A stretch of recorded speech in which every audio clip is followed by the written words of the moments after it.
Good morning, jewellery makers. Do you know what puts Elle in a good mood? The fact that it's not dark outside.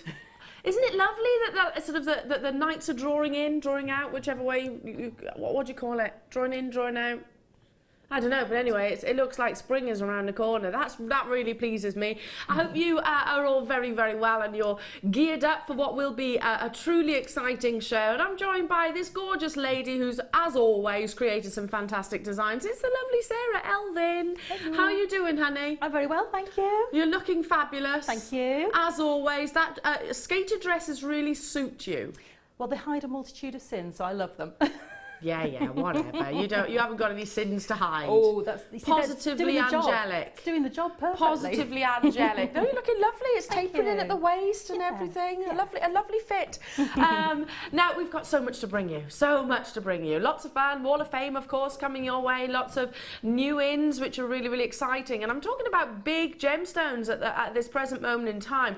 I'm keeping updated, and I'm doing so because obviously I've got connections over of friends who are at the Tucson, Arizona fair right now, right as we speak, over in Arizona, and obviously they're able to feed back to the prices, what gemstones are hugely competitive, what gemstones are abundant, which ones aren't, of course. So I'm keeping in contact with some of my former colleagues who are over there, and friends, essentially, because we are all friends. And we've got some of the biggest gemstones, like certainly talk hot on the lips, shall we say, of traders over in Arizona. Today, we have got chrome diopside coming your way, a stunning aquamarine. I mean, just breathtaking. Ethiopian opal coming your way. We've got beautiful labradorite. You know, you love it, so do we. Love it. We're very, very proud of this, and we've got a wonderful peridot strand as well. So lots of gemstones which are absolutely hot in this present moment in time. Now, back in stock. Hasn't been seen since November. Do you know what? November seems like an age ago, doesn't it? An age ago. I can't remember what happened yesterday, let alone like November, but, well, you haven't seen the thread zapper since then. Back in stock. How many have we got, Kimbo? 200. I'm thinking, is that enough? I don't know if it is going to be enough. I can see Sara chuckling to my right, so I'm guessing that she's going, don't be so silly. It's just such an essential soul. Don't be so ridiculous, Ellen. That's nowhere near enough. The thread zapper. I mean, it even sounds cool, doesn't it? It even sounds like a superhero toy. It is, of course, with a purpose. It's not a toy. It has got a purpose, and you do have to be careful with it, obviously. And it is for finishing off your threads, essentially, isn't it? And making sure they don't fray. It's a great tool for using with your Eslon, using with your paracord, using with any hemp.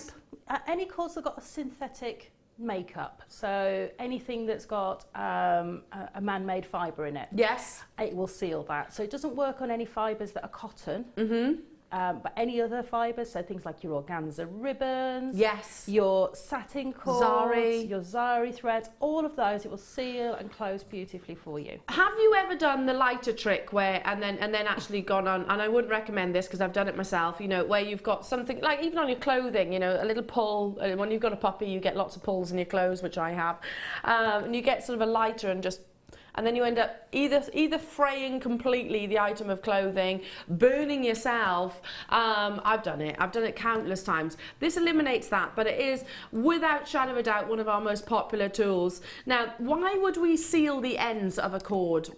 You can seal the ends to lock them in place. So if you've done a macrame bracelet, for instance, with a satin cord, when you seal with the thread zapper, you can also melt those sealed ends onto the other threads underneath. So instead of having to glue them, you can actually melt them onto each other, and that bonds them. Oh wait, so hang on a second. So you're say I had like a purple and a yellow. Yes.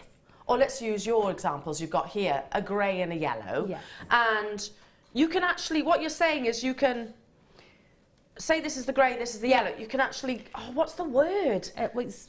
The technical term in paracord is splice. Splice, that's the one I was looking for. Yeah, so if I'd, for instance, got a macrame bracelet and all my knots in it, and I was finishing off these two cord ends, I could thread zap those, but then with the tip of the thread zapper, actually smooth that thread over the one underneath and bond by melting the two cords together, bond them together. So sometimes we glue them as well, but actually with the thread zapper you can eliminate the need for glues if you've used your synthetic cords. I tell you what, I did not know you could do that. I didn't know, did you? I didn't know you could do that. So that's fantastic. You could create your sort of bi-colours with your cords itself. Back in stock though, like I said, not been on your screen since November. And I don't know when it's going to be in next. Obviously, because of its popularity, we will always continue to stock it, but it might well be, I don't know, another few months. Here it is. This is how it works. Wonderful gadget. It has got obviously a hot tip, so you do need to be careful with it. You do, and the smoking you saw there happens, so don't panic if it does smoke. That's perfectly natural, and it's a good sign that your tool's got up to temperature. It will smoke if there's any residual material on there from previous zappings as well, so don't panic about that. It is perfectly natural for it to do that. I'm looking at this now, what we've got on your screens, and just look how flush. I mean, if you got a pair of scissors, it wouldn't get that up close, would it, to the actual knot itself? So it's good for cutting too. It's great for getting into those tight gaps. Again, you can then bond the knot itself, that little tail you've cut off, back into the knot, so you actually have no visible tail whatsoever. Also, you're creating a safety margin there by bonding them together, so you don't need to put any glue on there. It will not come unknotted again because you've bonded them together with the heat. That's the first time I've ever seen that demonstration as well, and I was like this, watching. It's cool, isn't it? What a gadget. What an amazing gadget. The thread zapper. So all of your threading material, pretty much, you know, man-made materials or threading materials rather, you can use this with. Great way of finishing and cutting and also splicing and making sure any ends don't actually fray. So 200 we have actually in stock. That's not nearly enough for £7.95. Now, get it as soon as you possibly can. Is this battery operated? It is. It takes, I believe, a single AA battery, which most people will have at home. Yeah, I'm so glad you said AA, because you know sometimes tools and gadgets like this, when they take those obscure size batteries and you think, oh, no, these are the sort of batteries. I don't have them around the house, but you have AAs, don't you? You do. So a single one of those will actually keep this working. £7.95 only. Hello to you, Alexandrina. Hello to you, Tracy, Donna, Caroline. Hello to you, Canty Durham, Patricia, Essex, Susan. Lots of you up with us bright and early this morning. Aren't you glad? Because you might have missed out on the thread zapper if you hadn't. So, early bird and all that. Early bird catches the early worm. It does indeed. You know. Early bird zaps the no, I won't. No, I won't go there. That just sounds cruel, doesn't it? Now, in terms of for children, obviously supervision would be needed because it has got a heat to it. So do be careful. Definitely. Now, check out loads of you there. I'm going to move on, and we will recap it at the end of if we can, I should say, a bit later on in the show. Moving on to. Oh, is it all the pinks?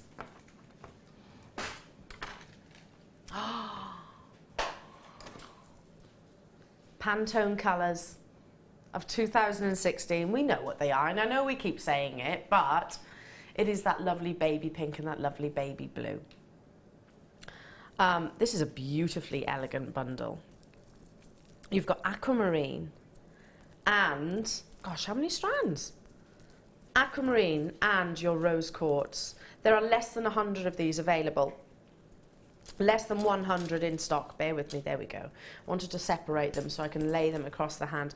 A double strand, well, 2 double strands of your aquamarine. I mean, look, when I hold it up to the camera like so, you can see that lovely sky blue, like the perfect summer's day. A gemstone of wonderful brilliance. That's why so many different designers and lapidarists, I couldn't get that out then, actually aspire to this gemstone to show off their wonderful skill. But also Mother Nature, she facets it in just an amazing form, and that's how we're bringing it to you today. Faceted by Mother Nature, the perfect saturation tone and hue of aquamarine is like a summer's day.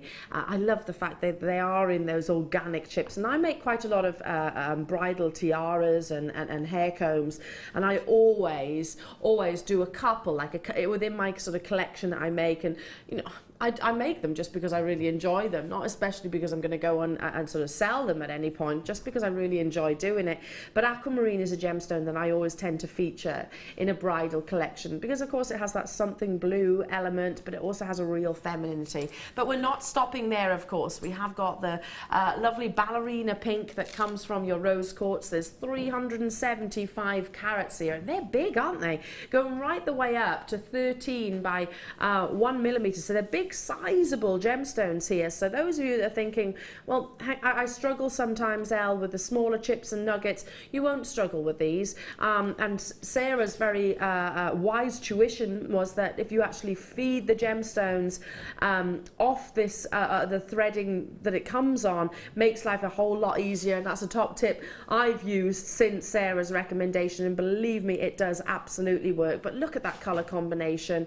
Lovely floral, ballerina pinks, and a perfect summer's day blue. So in total you're getting, as I said, 375 carats of your rose quartz, which is totally natural. I mean, you can see that perfect baby pink, and 115 carats on each of those aquamarines. Less than 100 of these are available. It should be apparently £18.85. Here at Jewellery Maker. Well, you know, we've just been talking about our connections and where we go around the world to actually source your beautiful gemstones. Colleagues all over the place right now sourcing wonderful opportunities like this, £9.95.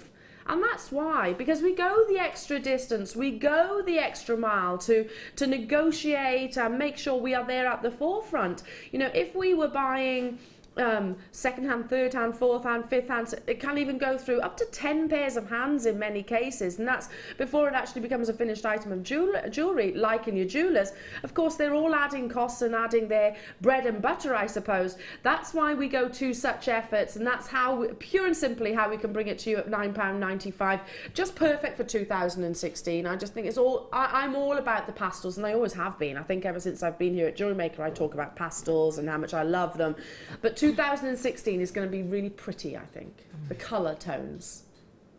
Pretty. Feminine. Girly. Dainty. They're very elegant, very timeless, very... Timeless. These colours transpose all the generations. Yes. So they can be worn from the very young right through. And to me, this is an effortless way of being able to bring colour into your wardrobe, but in a very gentle, subtle way. I'm so glad you said that, use that word, gentle, because they are gentle. You know, sometimes, I mean, Debbie Bulford, prime example, she's not a pink girl. She doesn't like her pinks, really. However, with your rose quartz, because it is a little bit more of a genteel colour tone, I think it's, you know, everybody would probably like it. I'm not saying everybody, but okay, most people would actually like it because it is that little bit softer. Well done. I need to move on. Congratulations. Moving on, because we are going into your first kit of the day. Wow. Oh, I've just seen those connectors. They're amazing. They are. Kim, what's this kit selling for? Right, well, for the connectors alone, I'd pay that. Would you agree with me, Sarah? Those connectors are amazing. Aren't they beautiful? I had a hard time actually using them because I wanted wanted to keep them for that real... I see. You know. I know your game. You were thinking, well, if I use them, then they can't be in my stash. I know your game. I wish. But these, those connectors to me are just amazing. They're so beautiful and luxurious. Like I said, I'm going down to London tomorrow, just having a night away with Tom. And I will do a little bit of shopping, as you always do when you go to London. And I know I'll be walking past those big high-end jewellers. And yes, I will have to stop. And yes, Tom will have to put up with it because he knows that's part and parcel of being with me. But this is the kind of thing that you expect. The detail, the finish, the luster. Look at the polish. And of course that beautiful rose gold. Now you're getting 4, they look like little lanterns, you know, like the oil lanterns that old miners used to use. They do. These would make great tops for tassels, and tassels are everywhere as well. So yes, fringing and all that is quite is bang on trend. You've got the S hook there connecting the two together, but obviously they can be taken off. I think they're, and I've seen these once, but in a totally other different colour. It was in the silver. Sold out. The kit sold out. Just on, I think on the back of these alone. And Linda Brumwell actually had them in her boutique kit, and she turned them with the fringing, exactly like you'd said. She just had a couple of gemstones tasseling down. Amazing as a pair of earrings. Looks so high-end and so couture. But I'm loving the rose gold. Rose gold couldn't be any more fashionable. Because of that, again, it could be the sort of pink connections and the fact that it does complement so many different skin tones. Can you see that texturing? It's almost like kind of like a snake print, I suppose. Yeah, do you know, it reminds me of, is it crocodile skin? Yeah. Yeah, that's sort of that's more accurate. Yeah, where you've got that sort of raised. Yeah, where they're raised, and it's beautiful. Absolutely, and it's really capturing and playing with the light. I just think they look like little oil lanterns, don't they? My mum and dad have got an oil lamp which they had in their dining room. They didn't use it, you know, they obviously had electricity. but had it on the side, and it was a copper. It was a copper lantern. It just reminds me of that, taking me back to sort of my childhood days. These are so beautiful. We've got so much more, and I'm just focusing on these, but for the kit alone, for the price of the kit alone, I would invest for those. Now, what else do we have? Of course, your threading pack, your beading thread, your monofilament, and also your clear elastic in the lovely golden colour, which matches beautifully with your connectors here. Then I'm going to move on to the findings, and of course, if we're bringing you that lovely rose gold, then you want the rose gold findings, and I could probably count on one hand the amount of times that I've brought you rose gold coloured findings in the past months. You haven't seen them. Yeah, this is one of the few kits that has got rose gold in. So again, I know I'm going to have jewellery makers who are thinking, oh, right, it doesn't matter what else is in the kit, I'm getting involved just to get the findings as well. 100 and how many? 18 actually come within the findings, and you can see you've got the extenders, you've got the ribbon ends, you've got your round head pins here. There we go. So there's your round head pins. Then you've got your decorative head pins. They've got the little teardrops on the top, if you can see. Then you've got your lightweight or featherweight head pins here. You've got your length of gorgeous chain. Look how beautiful that is. Then you've got your decorative spacers or jump rings even, your crimps, your bolt rings, your crimp covers, 2, 3 toggle clasps, your shepherd hooks, and also your fancy earring findings as well. So 118 findings in total. But we're still not done. Gosh, in fact, I haven't even scratched the surface. How about all of this lovely... Is this paracord? It's nylon. It kind of resembles paracord. It's like the outer of the paracord without the inners. It's the outer without the inners. You know, with the paracord, when you cut it, it's got white internal cords, which gives it the extra strength.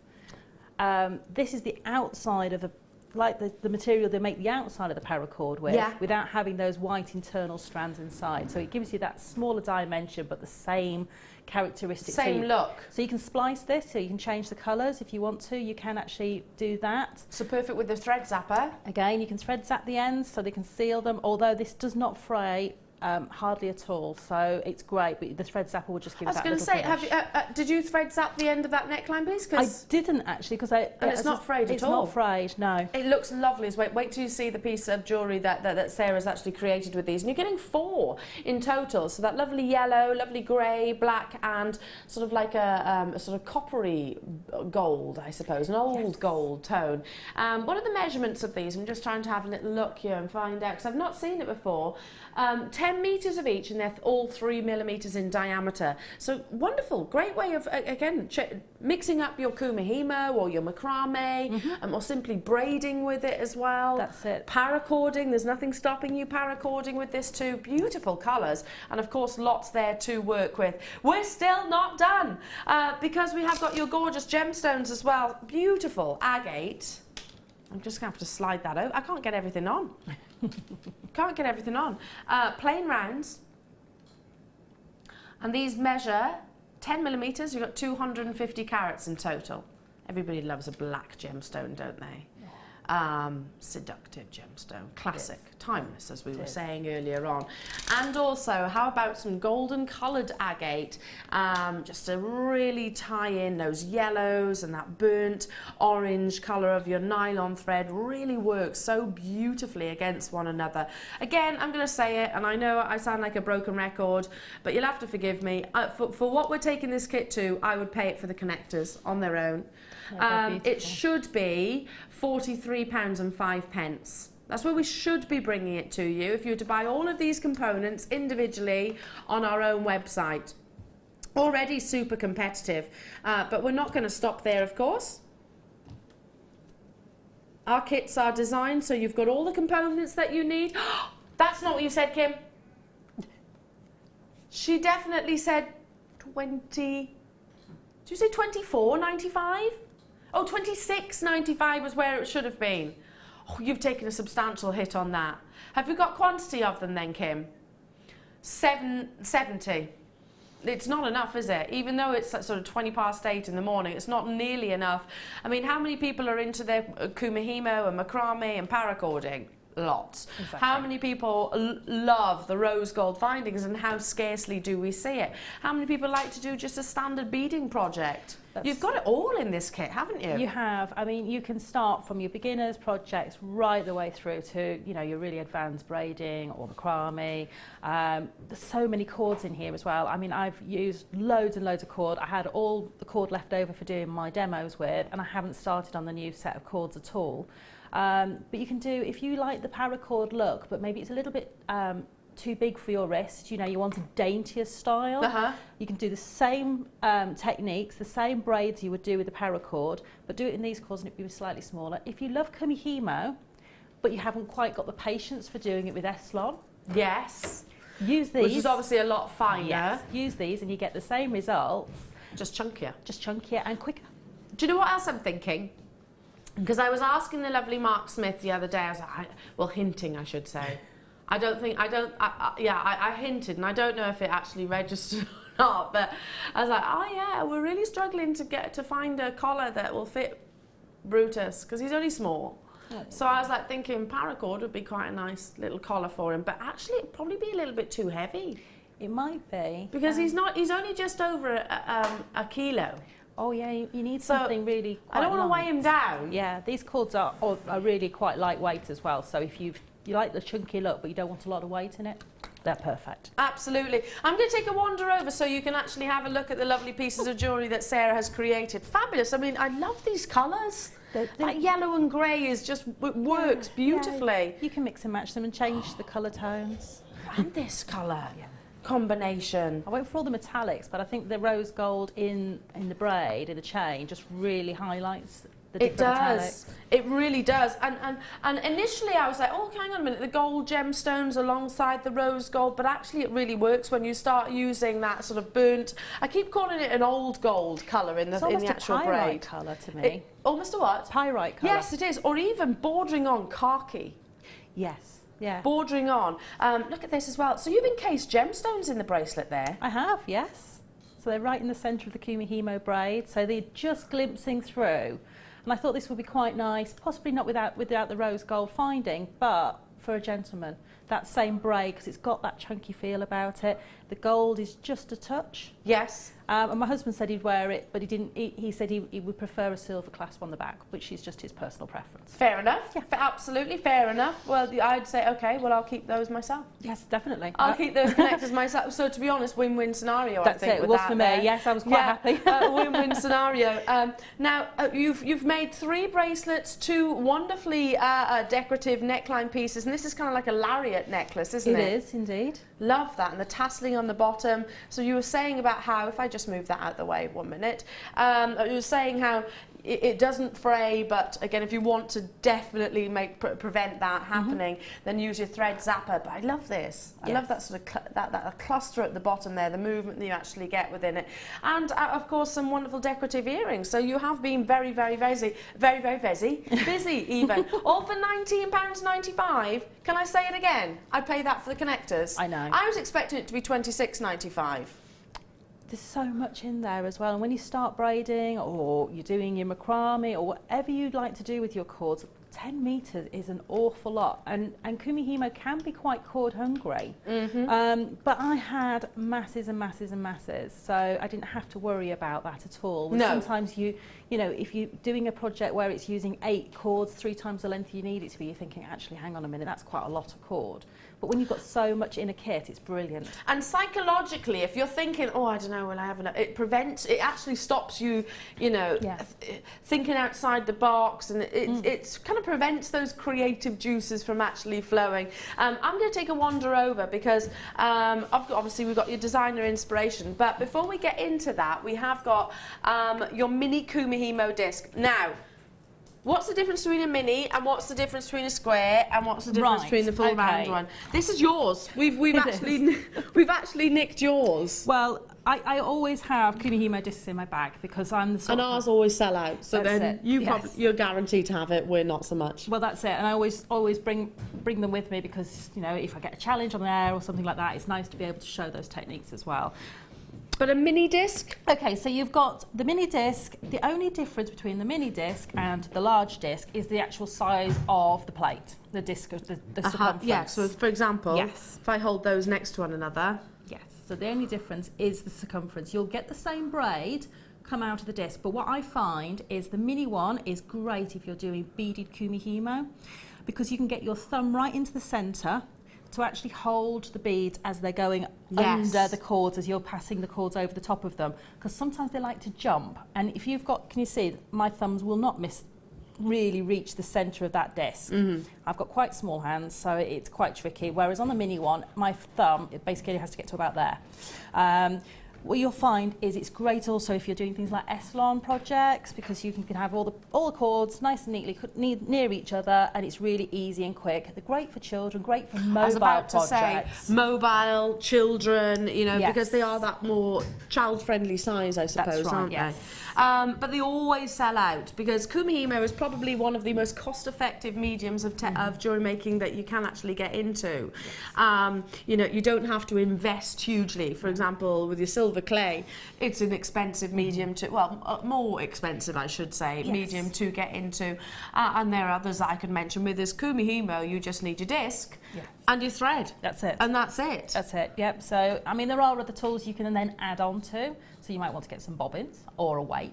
But those are things that you can add in. Yeah, at a later stage. To start off with, disc and any cording material, really, will work with just about everything, really. Yeah. I've just heard what this is going to, and again, I don't see the mini disc or any kumihimo disc for that matter very often. So when they are on screen, it always surprises me just how affordable that they are as well.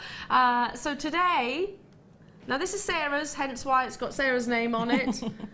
It's well loved, as you can see. It's very well loved. You can see it's been used a lot and it's been carried around a lot. But it's still going strong, Sarah. That's it. $3.95 only, and we're not afraid to show the one that you've been working with for I don't know how long, because to me that shows the quality, and it is essentially foam. It is. But that foam, and you can see there's no big gaps in between your I don't know, what would you call those? Numbers? Slots. The slots, yes. Again, and you can actually count through. If you're wondering, right, okay, Elle, I want to have a go at this. I want to create those lovely braids that Sarah's been demonstrating. You are going to be demonstrating a kumihimo braid, aren't you? I am. Hopefully 2 if we get a chance. But fantastic. There you go. We'll fantastic. Get one in. So again, think about the half term. That is looming. It is. It seems like only yesterday that the kids were actually off school, but yeah, half term is looming again. So great way to keep them entertained rather than being like this. My son loves kumihimo. He's 11 now, but he's been kumihimoing since he was 6, I think, was when I taught him how to do it.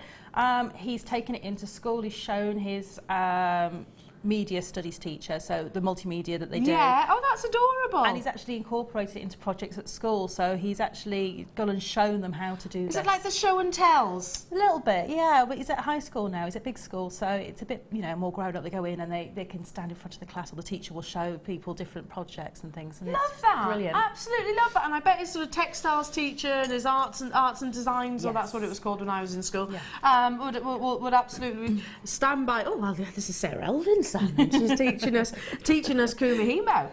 Fabulous. Okay, so do check out as soon as you possibly can. So same technique, just you're using a bigger disc. Just using a bigger disc. You asked what the difference between the square board was. The bracelet on the end there is a flat braid, and these typically will use a square plate for that. So it is a specialist plate. So if you can and you see these on, get them into your toolbox. Okay, lovely. Yeah, right, there we go. Okay, so we're going to do the braid with a chain on that's on the neckline piece, the second one over.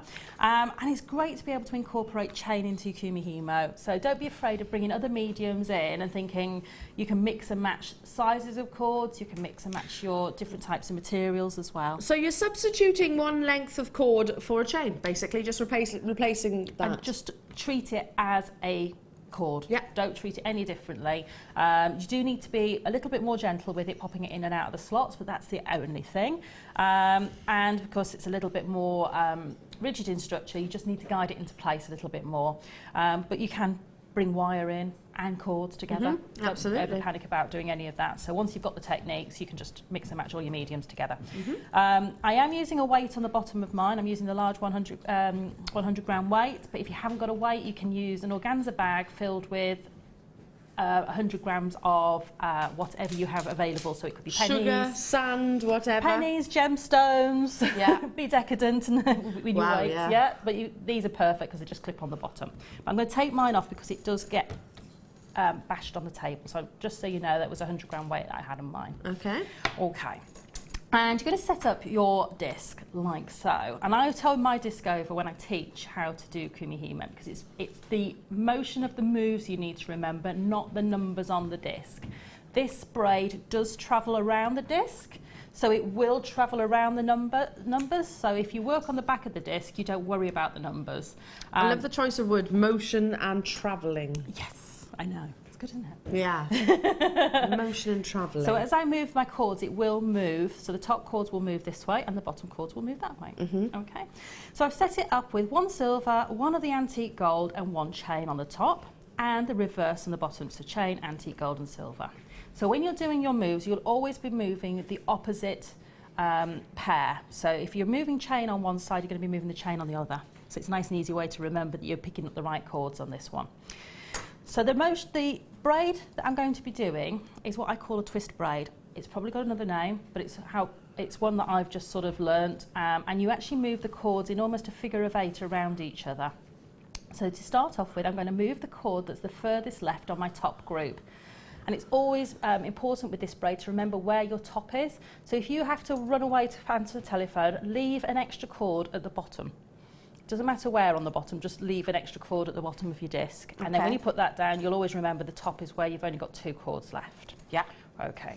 Top tip, and I guess once you get into that habit, yes, you're never going to not forget that, are you? That's it. So it's really important to remember because this braid will travel towards the bottom of the circle as we're doing it. It will naturally not sit in the centre of this circle, and that's fine. That's what gives it that twisted Do you know feel. what? You've just reminded me of Mary Berry and, what's his name, Paul Hollywood, because you know how much I watch, I love Mary Berry. I talk about her all the time. I am a little bit obsessed with Mary Berry, to be fair. She's wonderful. She is wonderful. I just think she's a real character. Anyway, she was asking Paul Hollywood when he was making an iced bun. Oh, yeah. I like an ice bun. Yeah, it made me want an ice bun and actually went out and bought one.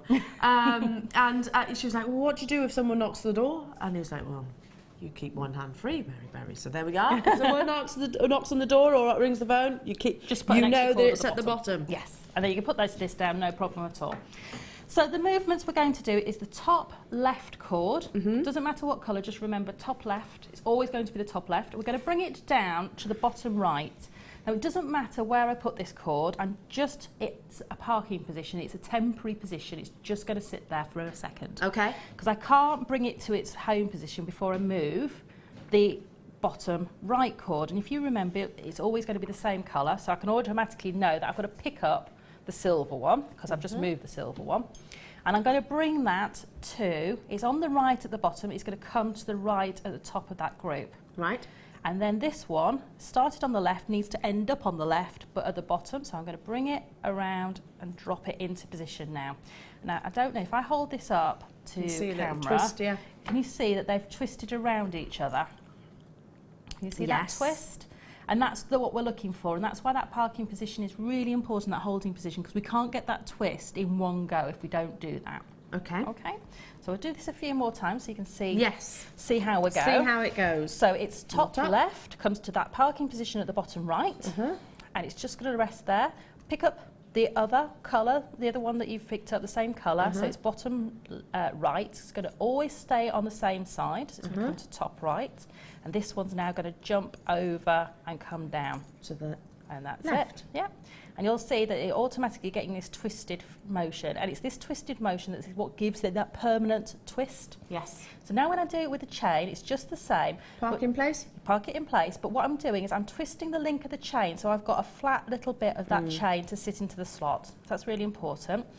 Then when I pull this one over, I'm just going to make sure it comes underneath all the cords. I'm going to be a little bit sort of more forceful with the placement. Pop it into the top slot, and again, this one, I'm going to pop it over, twist it in, and there we go, we've got my twist over the top of the chain. And off we go again. Parking position on the bottom, move my other cord up, and across we go. And same again, parking position, other cord up, over the top, and into the right place. So it's a repetitive motion that you're going to be doing. So. I like repetition though, because if as soon as things start getting complex, I'm like, oh no. Well, the way but this is quite. You can understand why it's all ages, because it's very easy to grasp, isn't it? All Kumihimo braids, no matter how complex they are, have a sequence of moves. So I always call the start of the sequence a home position. So this one's very quick. It's got 3 moves till you get back to a home position. So the first one is to move your cord down to the holding position. So that's one move. Yeah. The second one is to move it to the top. Yeah.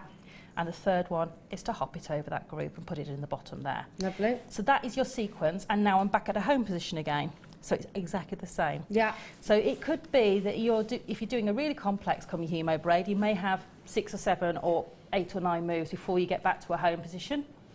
That's fine, but this one's a really simple one. It's only got 3.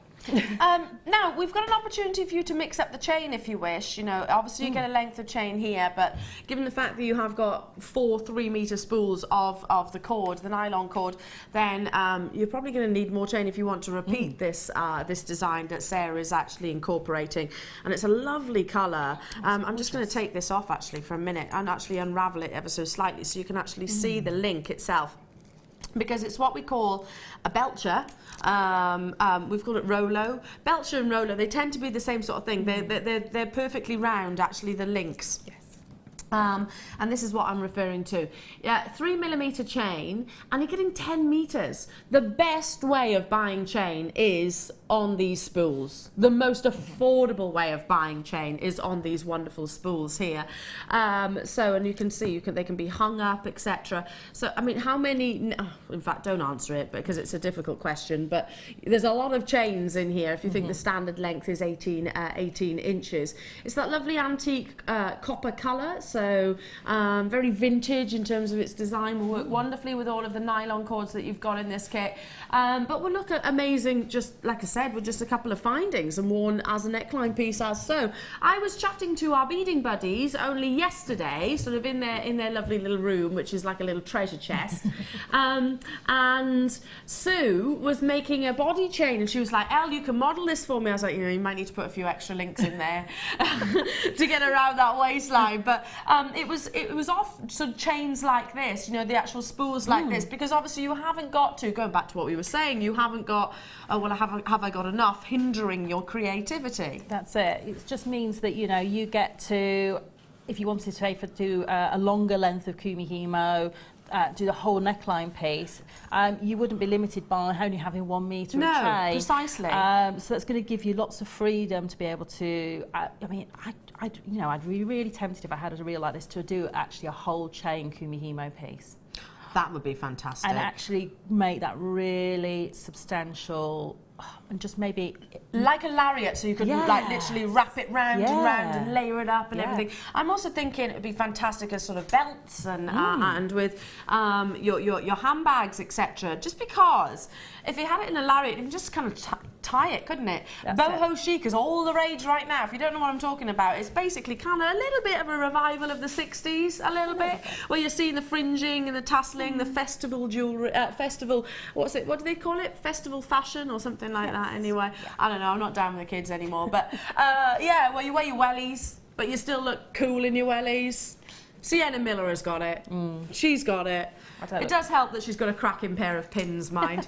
Let's bring that price tag in for you. 10 metres of your antique copper brass Rolo chain here, 3 millimetres, and they are lovely open links. So again, you can really attach these with lots. £14.95. I mean, we can bring you 1 metre lengths of chain at a super competitive price, don't get me wrong, but this is 10 metres. £1.50 per metre. 150. I'm going to say it for the first time today. You know what I'm going to say, don't you? Where else in the world? Yeah, Ryan, I didn't even have to say it. Where else in the world? I know. It does need to be on a T-shirt. A little slogan. A little caption, a little slogan. Yeah, I don't know of any. I know I say it, but I genuinely mean it. I genuinely mean it. And, you know, these reels don't limit your creativity at all, and I just think that to me, it doesn't make me stop and think, actually, hang on a minute, I can't do that because I need 50 centimetres of chain and I've only got 30 centimetres left on that piece. It doesn't limit you at all, and it just sets you free. When you've got lots of material at really, really great prices, it just sets you free. Exactly. Oh, I like that. You're using some lovely words today. Oh, set free, creativity and everything. I haven't been here for a while. I've saved them all up, you see. Oh, I love it. I love it. We're all like, yay, creative, and we're all airy-fairy today, aren't we? Fabulous. So now look how quickly that's progressed. That's it. It really comes out very, very quickly, this braid, because your cords have got a substantial circumference to them, and you're using only 6 cords in there. So, well, actually 4 cords and 2 lengths of your chain. But you can see how quickly that is developing, and you can see that permanent twist in there.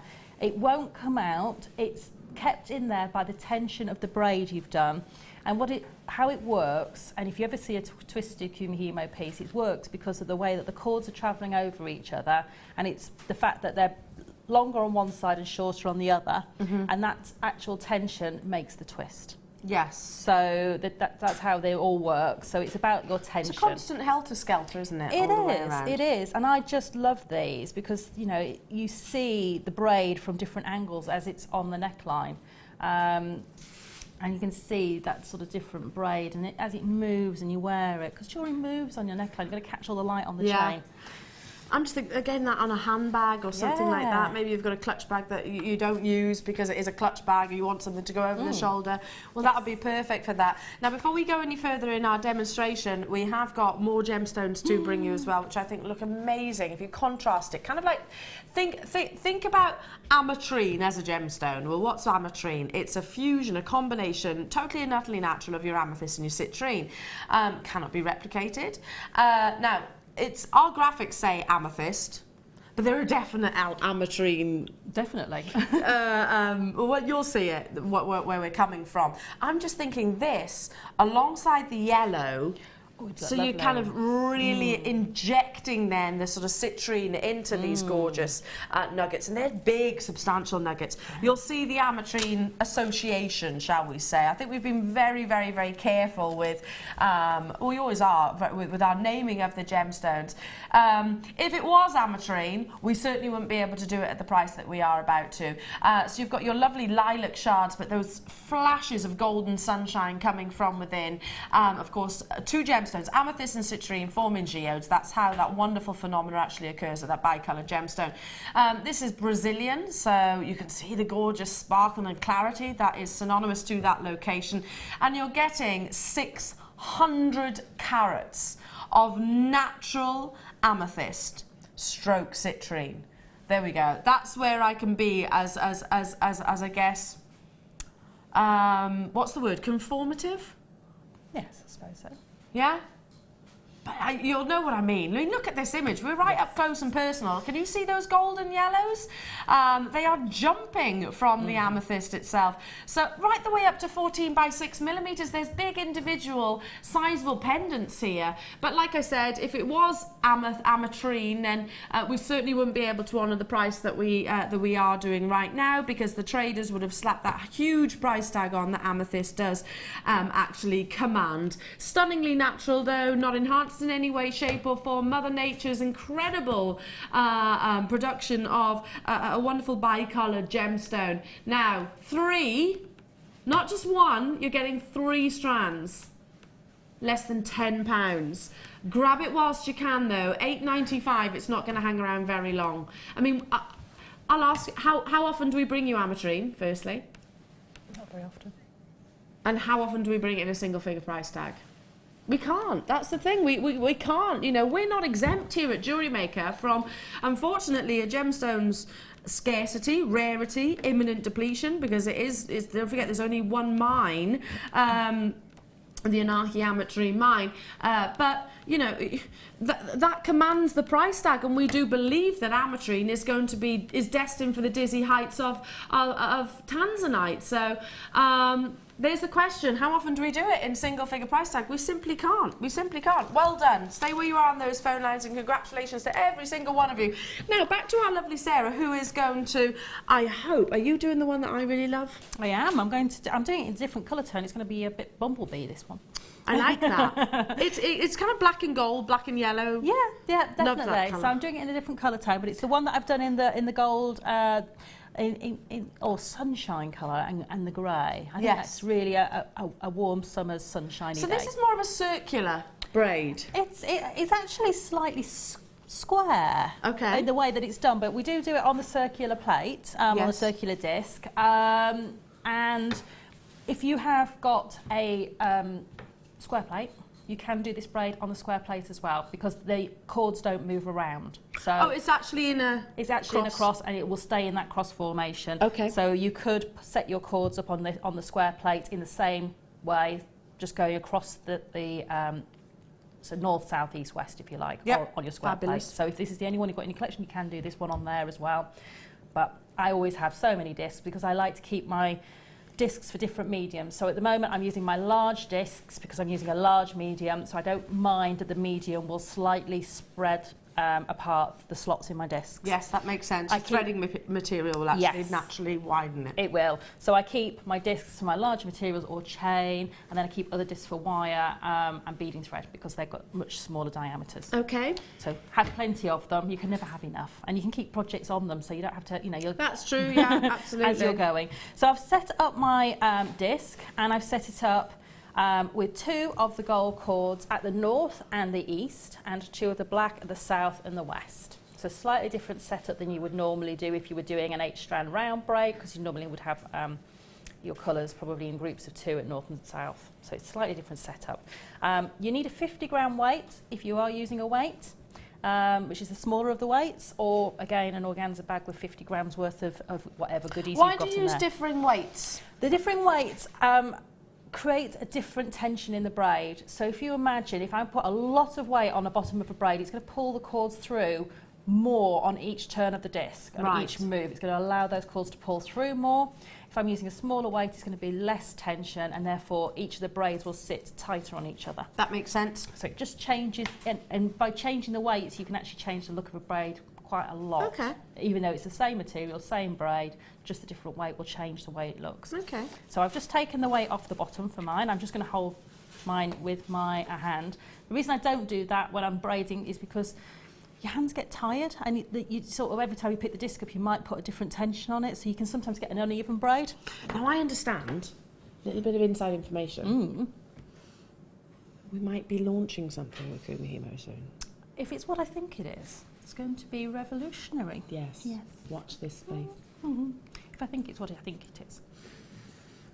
It looks a bit peculiar. It does. Yes. And that's as much as I'm going to say, because I'll get into trouble and I've got to meet up with the bosses a bit later on. But yeah, there might be a little bit of a revolutionising gadget. Definitely. So with this braid, you have to decide which cords are going to be on the outside and which cords are going to be on the inside. So you just pick a colour. So in my instance, I've chosen that the yellows will go on the outside, and it will come clear as I start braiding this as to what I mean by that. So I've just moved these two cords, so I'm just going to turn my disc, and all you do with this disc is, when you're moving it, is you turn it just 90 degrees backwards and forwards. So you're not actually doing full rotations. Yes. Okay, so the black cords are going to be on the inside and the yellow cords are going to be on the outside. So what I do is I'm going to move the yellow cord that's at the bottom to the outside of the black group at the top, and I'm going to move the black one down into the slot that I just moved that from. And then going to move the yellow one again to the outside of the black, and then the black back into the slot that I've just moved from. And what you'll see is you end up with what looks a bit like a W in the centre. And I'm just thinking, if you're learning kumihimo, is it better to start with two colours? This will give you a definite direction in which you're going, because you'll always know which ones are the outside tones. Okay. In this braid, yes, I would. If you've just never done this braid before, use two colours, because it makes your life a lot easier, and you'll see that definition. You can do it in one colour once you've been doing it for a while, but you just have to remember which ones you're doing are on the outside and the inside. Now I'm going to leave that gap there, because when I come back, I'll be able to fill that back in. Okay. So I'm going to turn my disc 90 degrees. And I'm remembering that the black ones are going on the inside, so I'm going to move the yellow one down to the outside of the black group again, and move my black one up into that gap. I'm then going to move the yellow one back down to the outside of the black one. And it doesn't matter if they're at the top or the bottom, because they will move positions, the colour tones. And then the black one's going to come back up. So I've again got that W, but it's now the other way around. NM. So now I can move my disc back 90 degrees. And I've automatically got the gap for the black ones to go into. Yes. So I can move the black one into the centre and the yellow one down, and the black one into the centre, because those are going to be my centre ones. And the yellow one down. And the yellow ones again are on the outside, and the black ones are on the inside. Yep. And that's it. That's how this braid works. You just literally remember that the black ones have got to move into the inside of the yellow ones, and the yellow ones are going to move on the outside. Wonderful. And that's back completely to my home position where I was, where all the cords and then back you turn? in their slots.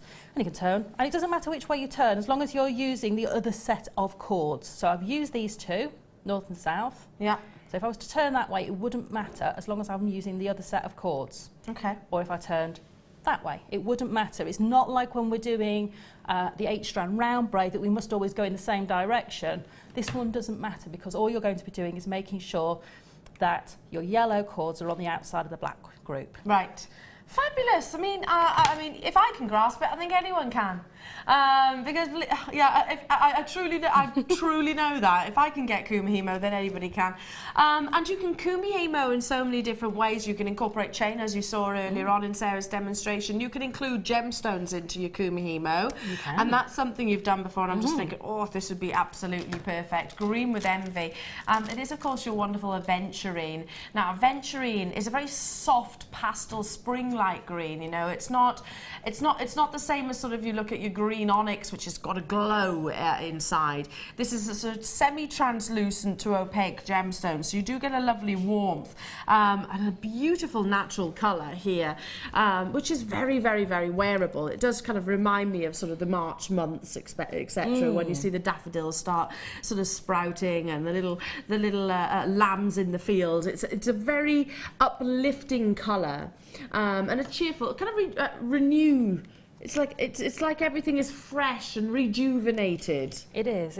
It's you know, like when you start getting the sun coming up when you're going into work, and you start seeing everything shooting and budding. Yeah, and it's that beautiful. It's a nice feeling, that, and it's everything. Well, it is the season of rebirth, isn't it? And regrowth. So yeah, this is that wonderful. I always connect it to sort of the spring months. You've got 3 strands, 350 strands of this gorgeous natural gemstone, and they are. I know our graphics say medium nuggets, but to me they're actually quite sizable, going right the way up to 24 by 6 millimeters. And those of you that have seen Jan with her, or maybe got her DVD, one of these with a small amount of wire creates a piece of jewellery, which Jan wears all the time, and hers is actually carnelian, but a fabulous alternative. Now, coming your way, of course, Jewellery Maker deal. Jewellery Maker price can be incorporated into your Kumihimo. Similarly, would you just use it the same way as the chain would?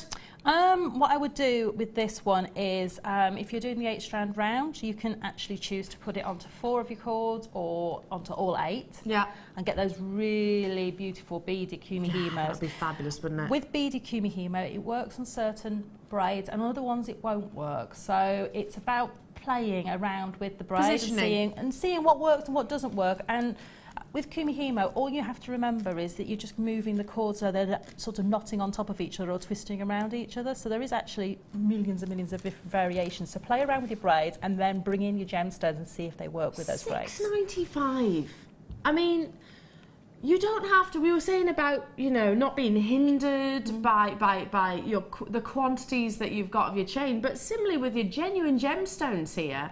I mean, you can invest into really heavy, gem-heavy pieces here with a tiny price point. Do you know what I would use these on? Go on. I know we relaunched the bead loom. You can bead loom with these long... Can you? Yes. Because a lot of people I know, and it's a conversation that we've had time again, and I'm sure you have as well, Sarah, is that lots of our jewellery makers will say, oh, hang on a minute, Elena, I don't know what to do with nuggets or chips or anything like that because of their diverse shapes. Yeah. You can bead loom with it. You can. All you need to do is when you're putting the beads on is just remember to get them all stood so that the longest part is either facing downwards or facing upwards, whichever way. Like ducks in a row. Yes. And what you'll end up with is almost like a hedgehog or a porcupine style bracelet where you've got a smooth part underneath with the short parts of the chips facing your wrist. Yeah. And then all of the longer parts of them facing outwards. Oh, I love that, like kind of protruding. Yes, yes. So it's a very sort of spiky design, but lovely. Very fashionable. I adore that. That's working out at what, £2.30 something per strand here. And if you are very simple like me or just starting in jewellery making, then I would just restrand this and wear it like so. I mean, mix it up with maybe some of that lovely chain that you had a few moments ago with your antique bronze. Fabulous, absolutely fabulous, and less than £20, and you've invested in what thousands of carats worth of aventurine and 10 metres of your gorgeous chain. We're running out of time. Just quickly, we'll just show the finished result there of Sarah. Sorry, because I think there you go. Look at that. See how quickly that braid forms. Gorgeous. And it's almost a square braid. You can see it's got quite an angular design, so it's a bit softer than the, bit more structural than the 8-strand round. So it's got that sort of square profile to it. And if I just bring this one in as well, you can really see the difference, how it has actually sort of, the grey softens it ever so slightly, but then the black and gold itself, like I said, that bumblebee effect, absolutely beautiful. Now we have got another tool coming up after the break, more incredible deals, of course, more brand new ins and launches, more from the lovely Sara Elvin, so don't go anywhere because we'll be back after this.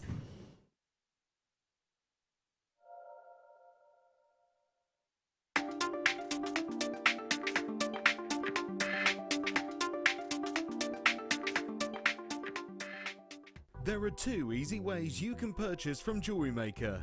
You can watch our show on Sky, Virgin, Freeview and FreeSat and call our free phone number where you'll be put through to our friendly help team who can place your order.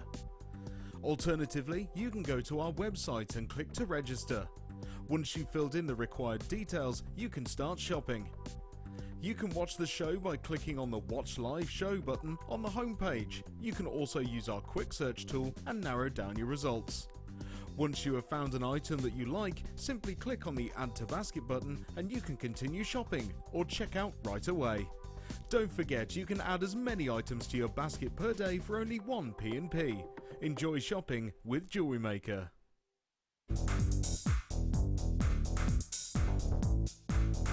Join guest designer Mark Smith for our introduction to Paracord DVD. This DVD will talk you through the various steps on melting and splicing, the Paracord jig, back-to-back bracelets, non-clip bracelets and snake knot bracelets. Get the inspiration and help you need to create your very own handmade jewellery. To get your hands on a copy, contact our call centre. Get creative with Jewellery Maker. There are 4 easy ways to stay in touch with Jewellery Maker. You can like our Facebook page and join a community of over 54,000 people. You can follow us on Twitter and tweet us your messages and opinions, send photos of your designs and enter our Wall of Fame competition. Or if you need any help or advice, you can email our friendly help team. Make sure to get involved and stay up to date with Jewellery Maker.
Welcome back and welcome to today's showstopper. It is without shadow of a doubt an essential for any jewellery maker or anybody that wants to start in this wonderful journey. Yesterday when I was with the lovely Rajitha, she was using it quite frequently throughout her demonstrations. I've certainly seen Sara use it, plus many other jewellery makers.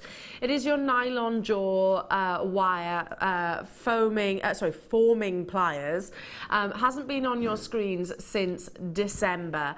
Now I'm going to very much lean on Sara's knowledge when it comes to this, but basically it smooths out your wire, it prevents any kinking, and you will actually see, I'll actually show you the packaging too, you'll actually see how they form and create that lovely shape. But straight away what strikes me, I mean this is our own branding, our own tool.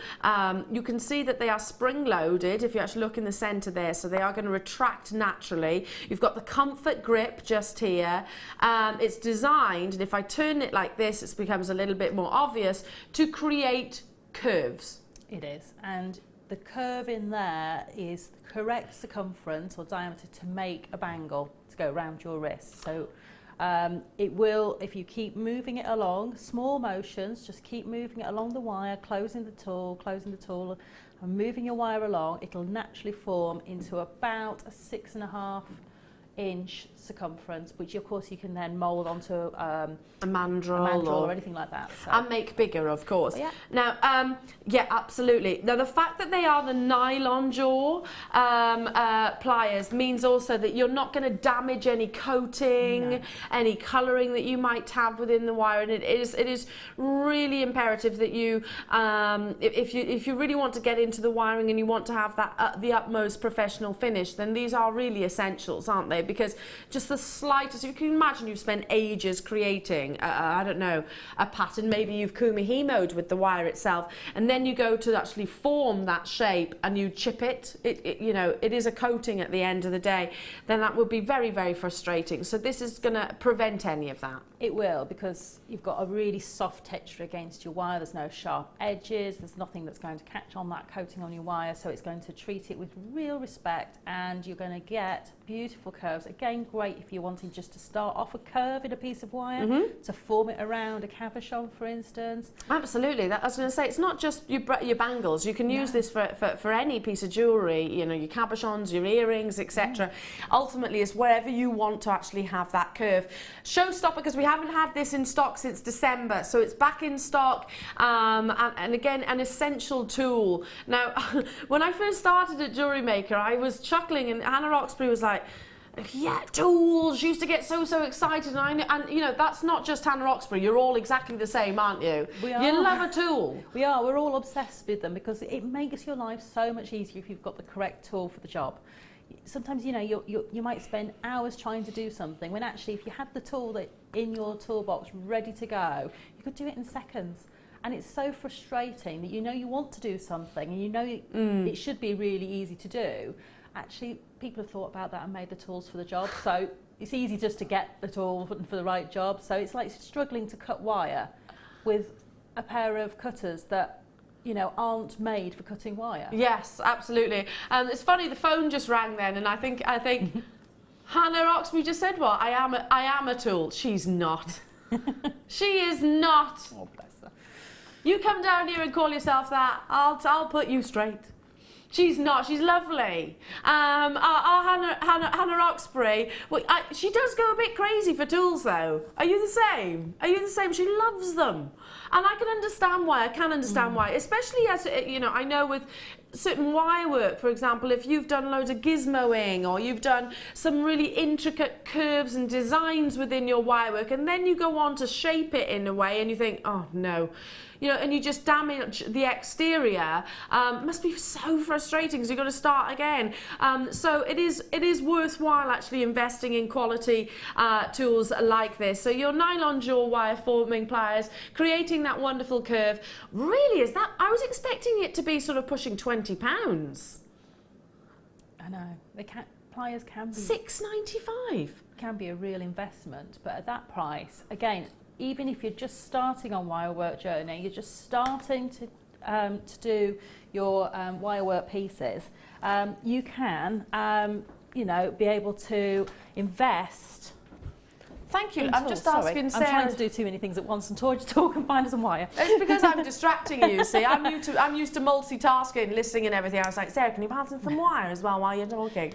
Just so, is it just literally position? And I've not used this before. Yes. So you've got the aluminium wire you've just handed me here. So do I just place it in the centre? Just place it in there. Well, let's do a straight bit here. Close the jaws, then move. Oh, hang on. Then move about quarter or halfway along from the piece you've already closed. So let's go that way. Yeah, just move it around a little bit and then close again. Gosh, do you know what? I admire you guys for demonstrating because I'm doing this with my left hand and I'm not left-handed. That's it. And just at keep all. moving. I'm right-handed. Shall I swap hands actually? That would be easier. Yeah. Sorry, see, Ryan, aren't you glad that I haven't got to demonstrate for you? I'm just moving this round. Oh yes, it does form that perfect curve. It does, and you just small movements. So you're going over the same piece of wire, probably 2 or 3 times, and it just starts. That's it. It's just like a bit like one of those sort of cartoon characters, isn't it? You know, or Space Invader type characters. Yeah, it's like eating the wire and creating that curve at the same time. I'm sure you will do a much better job than me because don't forget I did most of that with my left hand and I'm not left-handed. $6.95. Well done to you. And that's because the camera's by there. So I admire you guys for your demonstrations as well as your wonderful talent. Moving on because we have got number. Oh, I've not seen these. Very limited in stock. We've got only 25 of these available. Sorry, 35. I beg your pardon. They're graduated.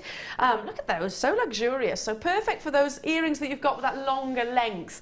It's going to be first come, first serve. They're in a lovely, is it perspex or an acrylic design? So basically meaning the light can really get around. Acrylic they are, and they've actually got a small hole in the top there for you to put your butterflies. Have we got more?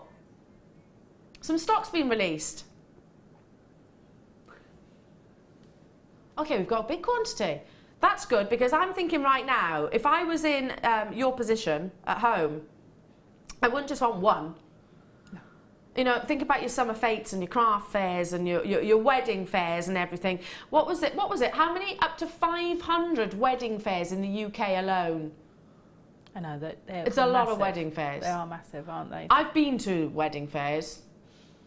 Honestly, it's chaos, isn't it? It's absolute chaos. You do need to have your elbows out the entire time, fighting your way through and everything. And if you think about it, as an exhibitor or something like that, you want your pieces to stand out. There might be hundreds of other businesses there. This is going to elevate your pieces of jewellery, show them, rather than lay down, how they'll actually look in the ear. They're great also for while you're designing pieces of jewellery, because you want to see how, yes, especially when you're making earrings, how they're going to sit, how they're going to hang, how they're going to move. Yeah. So you can actually move these on the stand. You can actually twist them around and see that movement you're going to get in the ear. I love that. You did a little jiggle there as well. Yeah. Sarah did a little wiggle too. Yeah, I totally agree. And movement is really important with your gemstones, you know, especially with triachrosm, pleochrosm, etc., etc. Tons of you are multi-buying. I'm not surprised in the least. I've never seen them before. Not even here in the studio. I've not, you know, do we even have these? Or do they always sell out? Always sell out. Stock was released, so there we go. Fantastic. That was a little nice surprise for us this morning. We thought we only had 35. Apparently we've got good quantity now, so well done. Kathy, Carola, Belinda, Glenda, Elaine, Kate, Gail, Wendy. I'm just thinking as well, on your dressing table, ladies, you know, sometimes when you've got those, I've certainly got long earrings where I put them in my jewellery box, and then they kind of get ruffled around and everything, and then maybe some of the chains get knotted together, and I haven't got patience at all. So if they get knotted together, then inevitably they don't get worn, and they'll stay in there until I do actually come round to actually untangling them. These, even if you put a little protective, I don't know, a plastic bag over the top of them or something like that to keep the dust and the oxygen away from them, these, you know that they are going to fall and hang nicely. They're not going to get knotted or wrapped around one another. Also just protects the gemstones. Protects the gemstones. They're not, you know, being knocked against something that might be a harder gemstone or a Absolutely. harder material. The golds as well. Yeah. There are different harnesses of your golds. So many of you there. Gosh, I forgot we've got to bring the price in. Sorry about that. I'm getting so carried away with these. $4.95. Now, I used to have my own jewellery business. Going back many years now, but I used to actually sell jewellery at the fetes that we're talking about, at different events and shows, if you like, and I used to do parties as well, and I used to always look for quality display stands. These are quality, because if you think about it, they're not indestructible because they are ultimately acrylic, but if you've got a really weighty pair of earrings, maybe a really gem heavy pair of earrings, the displays that I used to use with earrings, which were the only ones I could get hold of actually back then, were actually a stiffened cardboard. But gradually over time, they'd be leaning back and leaning back and leaning back and leaning back, so much so that they were vertically sort of flat on the actual surface itself, so pointless. These are always going to maintain that sort of shape and structure, and also will really hold that weight of your gemstones. If you want to, you're not restricted at all. If you want to buy 10 of these, you buy 10 of these. I've not brought them to air before, so really exciting. And this is what you expect to see in your big jewellers, your high-end jewellers, isn't it? You know, on Bond Street or Saint-Tropez, somewhere like that. This is what you expect, sort of luxurious display stands which are going to enhance the beauty of the gemstones or the design. Well done. Stay where you are on those phone lines. You've done it, you've done it, you've done it. Now, I love this next. Oh, it's so beautiful. This is their 50. It's never been on your morning show. Amethyst, this month's birthstone, of course, in that rich regal colour, which just conjures up images of luxury to me. I don't know why. I mean, it's a colour which has got regal associations, of course. It was once a colour that indicated hierarchy or status, if you like. Obviously, those days are gone now. We can all wear whatever colour we like. But I want it. Sarah, look how beautiful this is. You know, I would just wear that like that. And me, that's all I would do. Yeah, beautiful. And the workmanship, oh my goodness. I love the fact it's that trio of clusters. Can you see that?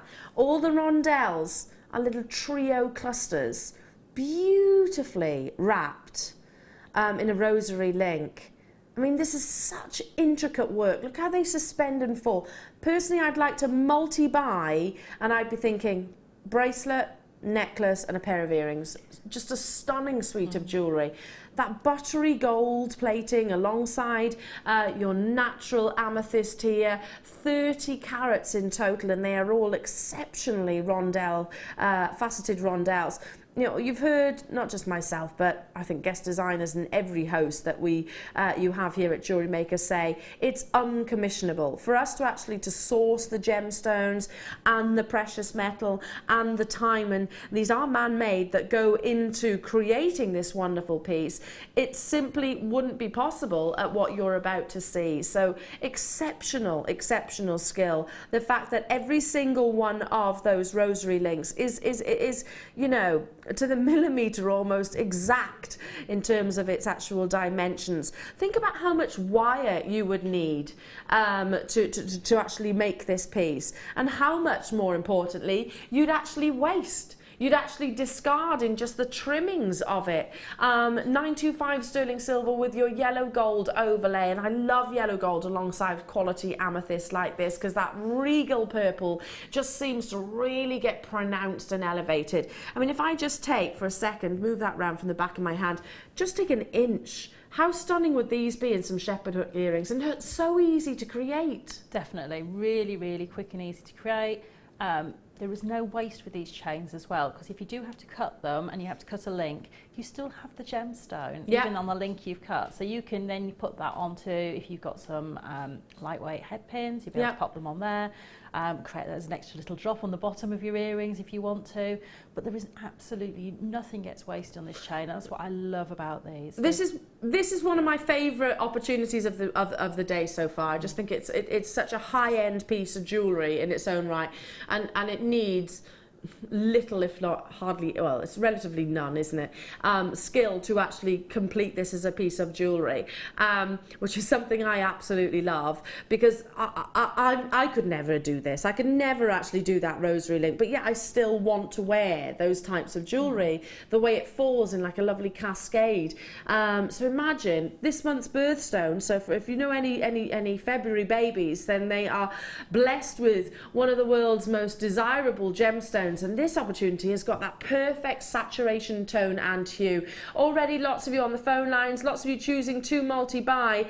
Web bidders, you will need to check out as soon as you possibly can. They're 3x2 millimetres, but look how uniform that colour is, and so wonderfully consistent. There's a lot of work and a lot of precious metal within this as well. How many jewellery establishments could bring you a design like this at less than, I'm going to say it, less than a 3-figure price tag? The length in total is approximately 50 centimetres. So again, you've got a lot within just one length. Wow, I'm so glad that you're checking out early, just because we don't have a huge quantity. And I don't think we're ever going to be able to bring you a huge quantity, given the fact it takes such length of time to commission just one. Coming your way today. I'd like to be joining you right now. $21.95. Can I hold this up to the neckline? Just how beautiful those. It's kind of like, imagine sort of grapes suspended from their vines. That's it. I'm looking at that price, and to me, that's an absolute no-brainer to get it at that price, because it would take me longer. Say if I was to charge my time out at £10 an hour, £10 an hour, which is not it's not an extortionate hourly rate by any means. It would take me longer than 2.5 hours to make that, let alone put the materials in there, let alone the finding the wire to be able to make it, finding the gemstones to be able to make it. So to me, it's an absolutely, I would just get these into your stock, be able to offer these even in earrings or anklets, because we've got summer coming. I love anklets. I think anklets are going to be a really big feature as well going forward for the next season as well. So I always wear one, especially in the summer, because I actually think they're really slimming. If you wear one a little bit looser as well, really, really slimming. Wonderful. Kim, can you make a note of that code for me? Because I want to buy that.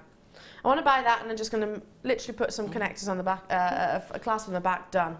And I wouldn't mind wearing it tomorrow, so I might actually try and accelerate that order. That would be beautiful. $21.95 only. Congratulations. Moving on, because we have got...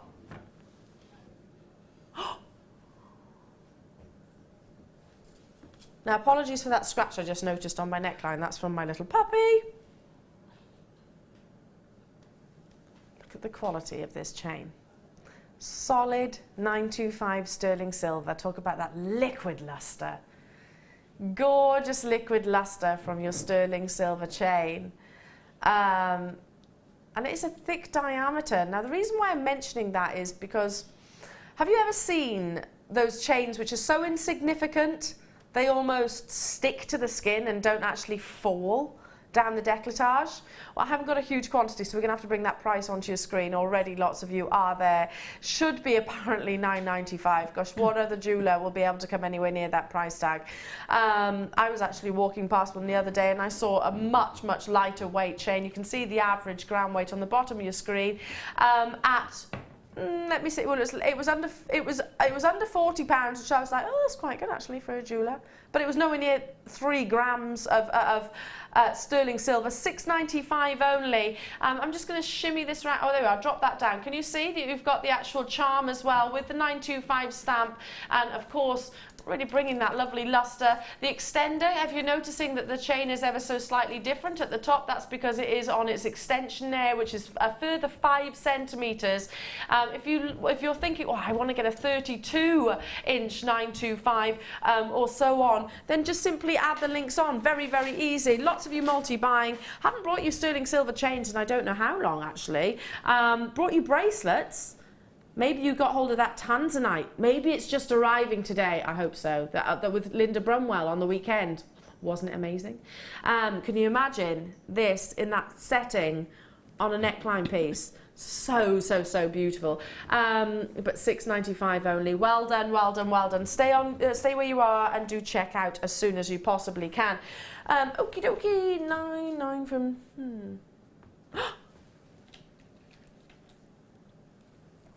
This is the black diamond strand, isn't it?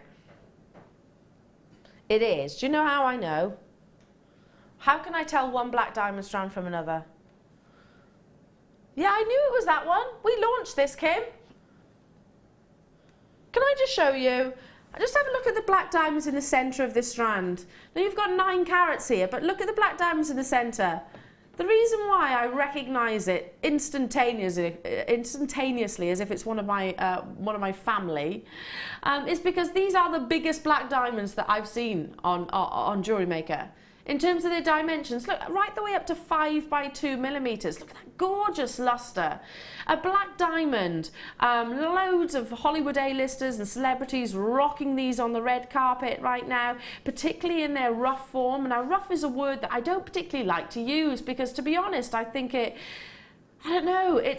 sounds a little bit unsightly, I suppose, but actually my best way of describing these are faceted by Mother Nature, and then you can really say, oh yeah, okay, I see what you mean. You see that gorgeous exterior, all of the actual formations of this wonderful gemstone. Of course, it is carbon that produces a diamond, and yes, I'm not going to be talking about scintillation or brilliance or fire or any of the above, because ultimately this is a black diamond, so you're not going to see into the heart of the gemstone. But what I can talk about is exterior surface luster, and the benefits of actually getting a gemstone, or rather black diamonds which are faceted by Mother Nature, is that you're going to get lots of lovely angles and crevices and curves, if you like, which will really add to that lovely luster. Now, I know this strand clear as day. We launched it, and again, it's the size. If you want the biggest black diamonds, then these are it. But also, let's make it even more exciting. It's also the most affordable black diamond strand that we've ever brought you here at Jewellery Maker. Last in stock, very limited edition, first come, first serve, because I can't say these words every single day. It's going under £20. Black diamonds, under £20. Not just a little bit either. I'm not talking £19.95. £17.95 for 9 carats. 9 carats of genuine black diamond. I'm not talking though that brand where they put an eek at the end and pretend it's a genuine gemstone. I'm not talking about synthetic, laboratory created diamonds even. Yes, there is such a thing where the diamonds are actually grown within sort of test tubes, I suppose. And by the way, we're going to be moving more and more towards your laboratory created diamonds, as obviously natural diamonds become far rarer. You've got natural, genuine, faceted by Mother Nature, 9 carats worth of wonderful black diamonds with all of the luster that we aspire to, and yet it's a price tag which I would have said, gosh, it would have been inconceivable. Last in stock though. We're busy this morning, Kimbo. Lots of you checking out. And again, we were saying, Sarah, talk about high-end. Talk about high-end jewellery. Definitely. All you need is a couple of these. You know, I'm just thinking, because I can see that strand of peridot you've got there. Yes. And just to play on the fact of the way that the gemstones are made, peridot and diamonds, very similar. Absolutely, very clever. To play on that, and just to have that high end on high end as well. Sarah's referring to the fact that diamonds often form alongside your peridot, and I actually call them diamond's buddy, diamond's pal. Peridot is in diamond's buddy, diamond's pal, because they often assist one another to get to the surface. They kind of push each other up through kimberlite pipes. And if you ever see black inclusions in a peridot, it could be a diamond, and vice versa. Often they are actually the inclusions within one another, which some people think is a massive valuing factor, some people don't. So yeah, I totally agree, that play on how they actually form. Again, lots of you with me, don't leave it to chance, don't leave them in your baskets. Congratulations, because they are very, very, very limited. How about some stunning black pearls? These are big. Are these some of the biggest pearls, black pearls? I've seen black pearls which, you know, they're tiny, sort of 2mm, very limited in stock. Again, pearls of black diamonds. Oh, they look amazing. Black pearls of black diamonds would look fantastic. Look at these. Now, yes, pearls can be any colour. They can be dyed or treated or bleached to adopt those colourings. A black pearl, that monochromatic beauty, that appeal, very, very, very Coco Chanel. Again, very sought after, just because it is a classic style. A classic style. If you team this with one of your perfect cultured white pearls, for example, similar to sort of a pair of earrings which have got royal connections and recently auctioned for millions of pounds. And it's not just the fact that they were royally adorned that command that price. If that were the case, then the royal engagement ring would be certainly valued at an estimated worth of more than 600,000, which is what I actually read once upon a time. That surprised me, in actual fact. I thought, gosh, that's actually less than what I'd expect it to be, given the fact of the Lady Diana connections, etc. Anyway, I slightly digress. It's the value and the rarity of the pearls as well. Now, these are a lovely Baroque shape, so again, you've got those organic curves and crevices which are only going to enhance the pearlescence, bringing out those wonderful spectrums of colours that you can see within quality pearls like this. 5 by 4mm, and again they're going to work with so much, maybe with the aquamarine that's coming up a little bit later on. Wow, wouldn't that be incredible? That would be my personal choice. Maybe with the chrome dioxide, which is coming up a little bit later on. Let's show you the peridot that's coming up a little bit later on. I mean, all of the above. Again, it's that monochrome which absolutely complements so much. I've just said the price tag. These aren't small, Kimber. They're not the tiny sort of micro pearls which you sometimes see. They are substantial, and black pearls are exceedingly sought after and always sell out here at Jewellery Maker. How about a single figure price tag? Last in stock though. That's pure and simply, it's a clearance deal.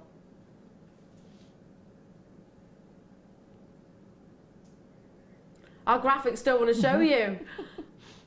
I'm not surprised. I was holding my breath then as well. Wow. Because Kim told me what it was going to. I was kind of holding my breath. $5.95. It's an amazing price, and these could be your everyday pearl strand. Yeah. And I would classically go out and seek some quite dark silk, to classically knot these. Yeah. And I think that would just, for me, and possibly just have, maybe if you manage to get one of the large, round, I don't know if I'd go for a classic white, but maybe go for maybe a soft pink to go for the Pantone colours, and actually have just that touch in there of a larger pearl as just a sort of central accent or an off-centre. I agree with you, and I'm also thinking about if you were that proms, tiaras, fascinators, bridal shows to go back to that as well. This is great for like a contemporary bride, for example, that doesn't want it all to be sort of very stark and white or ivory. But maybe, for example, very fashionable now is sort of bridesmaids dressed in black and men in tuxes. I think it's a lovely look at a wedding. So this could really tie all that in together. And of course, your floral bouquets and displays. Well done. Stay where you are on those phone lines. Moving on to... Oh, these look like, I tell you what, I've seen labradorite in my time, but you've almost got sunstone flecks in this. Have you ever seen that before? So the labradescence, but there's little flecks.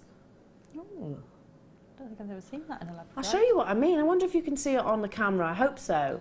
So you'll see an abundance of labradescence, but notice how you sometimes get like a... Can you see that? Oh, I can, yes. See what I'm referring to? I've never seen that before. Oh, and look how intense that pink is. I've never seen anything like that before. That's amazing. It's almost like it's been glitter coated. Glittered, yeah, totally. It's the mica inclusions in labradorite, which... Oh, this is fabulous.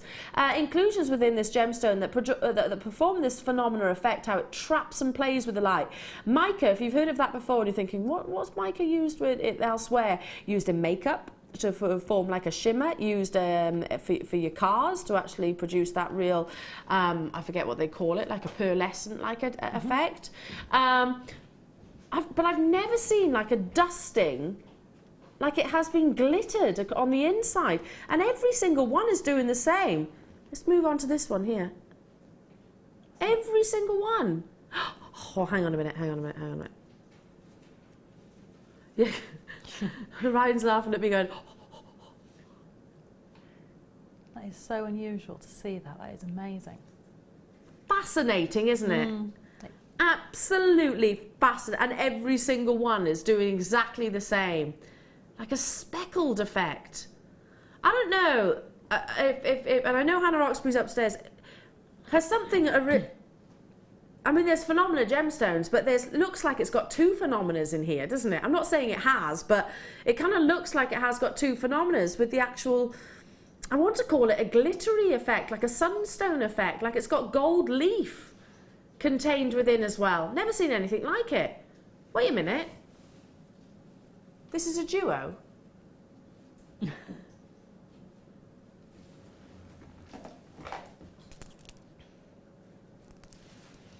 You're getting two of the same strand. Well, wowzers. Look at the quality that you're getting here. And they are checkerboard faceted on both sides. 145. Oh, look, you've got a river running through that one, haven't you, almost? It's like a split. Gorgeous split of your labradorite. Oh, look! Like rays, this is like the rays of sun going through, bursting through a sort of a stormy cloud. I'm excited for you. Get this home. I love the fact that if you go onto our Facebook page, Jewellery Maker Facebook page, there's a picture recently which one of our customers, and forgive me, I can't remember who it was, has actually uploaded a picture of our labradorite and says, when the presenters say, wait till you get it home, they really mean it. We do. We absolutely mean it. Wait until you get that home. And when you see labradorite ordinarily from us here at Jewellery Maker, it's always been incredible quality, but it just seems to be getting better and better and better and more exciting. When you get this home, see if you can pick out those lovely dustings that I was referring to. You're getting two strands, 145 carats on each of these, going right the way up to 20 by 15 millimeters. Should be coming your way at £29.90. Incredible. I mean, that's less than £15 per strand of genuine gemstones. One of the most exciting. Today, not £29.90. £10 back in your pocket. £19.90. That's a single figure price tag per labradorite strand. And you know, I'm looking at that thinking, if I made one ring for me, I've got my money back, because I wouldn't be able to go and buy a ring with the quality of that labradorite in a ring style that I want, in the metal tone that I want, for that price. No, and particularly now, I think we can actually see an increase in labradorite prices. Monica Veneda is using a lot of labradorite. Lorraine Schwartz uses it. So many big, high-fashion, high-end jewellers are using it. If you've heard of Monica Veneda, she's actually a personal friend of Steve Bennett. And I absolutely love her designs. I think they're very classic, and it's all about the beauty of the gemstone. They're not massively ornate.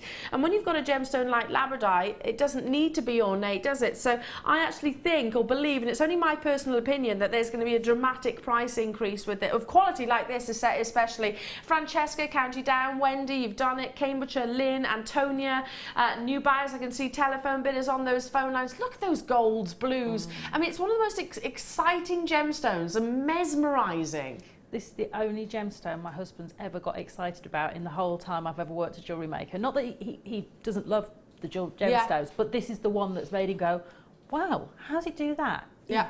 How did that happen? Yeah. And he was questioning and sort of looking at it again in daylight when you've got a single source of lighting. It's lovely to be able to get all of those colour tones coming through. Yeah. And it's the only one he's actually sort of grabbed hold of and gone, that can't be natural. And I said, well, it is, and it's, you know, that is a natural it is gemstone. fascinating, and I agree. I totally agree. It's something that really does grab everyone's focus. Stay where you are on those phone lines. Got to move on. Well done, well done. The deluxe gizmo coming your way. I love that we got a show with loads of tools as well. 1, 2, 3, 4, 5. 5 different gauges of your gizmo. This actually clamps onto a desk as well. So you can, you've got in a sense a kind of mandrel, I suppose, that will clamp onto the desk, meaning that you'll have your free hand, basically. It is well, our deluxe gizmo, basically. Kim was just saying, I haven't seen it in ages, Elle. I'll read what it says actually on the back. We actually commissioned this. It says, this bumper version of our popular wire coiling gizmo comes complete with its own base clamp and has a variety of rod gauges to make different size coils. Use the smaller gauge to create delicate designs with finer wire, and the larger gauges to create your own jump rings or torque style necklaces. Gizmo, which is gizmoed again, sort of like your Rachel Norris's pieces, looks fantastic. The diameters go from 1.2 millimetre, I won't read every single one, right the way up to 5.2 millimetres in diameter. As I said, this is our creme de la creme in terms of our gizmo tool. Now, I haven't seen it and I don't know how long. We've got a FIFO review we can share with you from Lancashire. It says the deluxe wire coiling gizmo is exactly as demonstrated and provides a superior finish to hand coiled wire. It does make a big difference. It also makes wire working easier for people like myself who have grip problems. Yeah, so if you do have any dexterity issues with the other gizmo wire, which is fantastic and absolutely fine, but you have to hold it with one hand and then coil with the other, don't you? Either that or you've got to mount it onto something with that little bracket that you've got. Yes. But this is great because I have this one and I move it around with me. So I actually have a board that I put on my dining table that sits on top, and then I clamp it onto my dining table. But it also can clamp onto my workbench. If you want to, you can just clamp it onto a big piece of like a shopping board, for instance, and then move it around and pop it onto the table or sit it on your knee. So you've got all sorts of different options with it, but once it's clamped onto something, you've got both hands hands to actually work with it. And it's very difficult to actually coil your wire in a consistent way without a gizmo tool. Great way of making jump rings, as I said earlier, for those of you that love your chainmail, and doing so with sizes that maybe, I don't know, they've sold out with us here at Jewellery Maker, or you like like creating certain specific chains within chainmail that use unusual diameters. I've not seen it, and I don't know how long. And it's very straightforward to use as well. Now, coming your way, you see the word deluxe and you instantaneously think it's going to be more of an investment, but then you remind yourself, oh look, this is you demonstrating, lovely Sarah. Oh yes, that's a slightly different one, but it's the same technique. Same technique. Same technique, yes. And this is it. Yep, simple as that. You just literally, on this you've got a little handle, so you just turn it and hold the wire through your finger and thumb. No pressure, just let the wire come through your finger and thumb as you're turning, and it'll naturally move, and it'll just move along the rod very, very simply and straightforward. And if you sort of went to, really went to town and did like an entire coil, maybe the entire length of the rod, which I've seen before, great in torque necklaces and those kind of designs. Yeah, and this is great if you want to stretch it out and have an open structure as well. Because you've got that coil that is perfect, and it does every time, very easily. And my children can do this as well, and they love making multicoloured springs and coils and gizmos. But once you've got it, you can then pull it out, and you can actually turn 2 spirals together. Yeah. So you can actually end up with a multicoloured 2 or 3 pieces twisted together. Yeah, I love and it that. looks amazing. It's like a helter-skelter, isn't it? Yeah, it looks really amazing. Well done. Check out them as soon as you can. Congratulations. Moving on. Oh, should we bring some tiger's eye? Has anybody ever... Oh, hang on, this is the... It's so funny, Ryan, you just burst into that song and I was like thinking about the Eye of the Tiger. Duh, duh, duh, duh. That's Eye of the Tiger, isn't it? Yeah. I used to love that. I used to have it in my car. I always used to want to go and have a run or something like that. Never used to happen, but yeah, I used to really feel like, yeah, I'm going to go for a run. I'm going to do like a Rocky and run up loads of stairs. And go at the top, yeah. Reality is I wouldn't be like that. Now, this is your gorgeous tiger's eye with all of its fabulous chatoyancy. So if you adore your labradorite, like you saw just earlier on, all about that optical effect, you'll love this too. Now, this is a big, big, big, big, big, big, big bundle. Look at the sheer size, but these are unusual colour. It's your blue tiger's eye, so it's more of a midnight blue. You'll see that movement, that chatoyancy, play with the light across every single one of these gemstones. Now hang on a minute, you've got 1, 2, 3, 4 of the large top drilled nuggets. Well, our graphics actually say medium. To me, they're actually the large. Because you can really see that diameter, you can really see that surface itself and how the light actually influences. But then I'm still not done, so 4. Let's continue. I'm going to have to put them out singly because otherwise I'm never going to be able to hold them all. Bear with. There we go. 1, 2, 3, 4. Then we've got 5, 6, but that's actually a double strand. 7, 8 strands of your stunning tiger's eye in this lovely blue tone. It's like a really dark midnight blue. It's got quite a lot of drama behind it, kind of like a stormy sky. It does indeed. Absolutely fabulous bundle, this. Limited edition, no. Singing the blues. Yeah, it has kind of got that. You can imagine really sort of turmoiled weather conditions and very dramatic scenes. Fabulous, fabulous gemstone. I didn't actually know until sort of approximately a couple of months ago that actually this gemstone does take a dye. I thought it was only ever found in its natural colour, which is more of a sort of golden yellow colour. And actually, my logic was if you dyed tiger's eye, then you'd lose the chatoyancy. Quite the contrast in actual fact. Notice here how it can actually enhance it in many cases. 8 strand pack, but you have got multiple double strands in here as well. We were talking yesterday about how you shouldn't be frightened to work with chips and nuggets, especially of this size, because they are that bit bigger. So they're going to be a lot easier for anybody that struggles with actually seeing the drill holes or maybe the dexterity issues. They are that big, larger size, if you like. So great for creating sort of that big cluster neckline piece. Definitely. I mean, or memory wire bracelets, any of those sorts of techniques where you really want to go to town with the gemstones, and you've got so many here, But you know, with the colour tone and the fact that you've got all of those surfaces with them, you're going to get real lustre and light. It just create really nice textural layer pieces. It does. Texture's the word, I think, when it comes to chips and nuggets.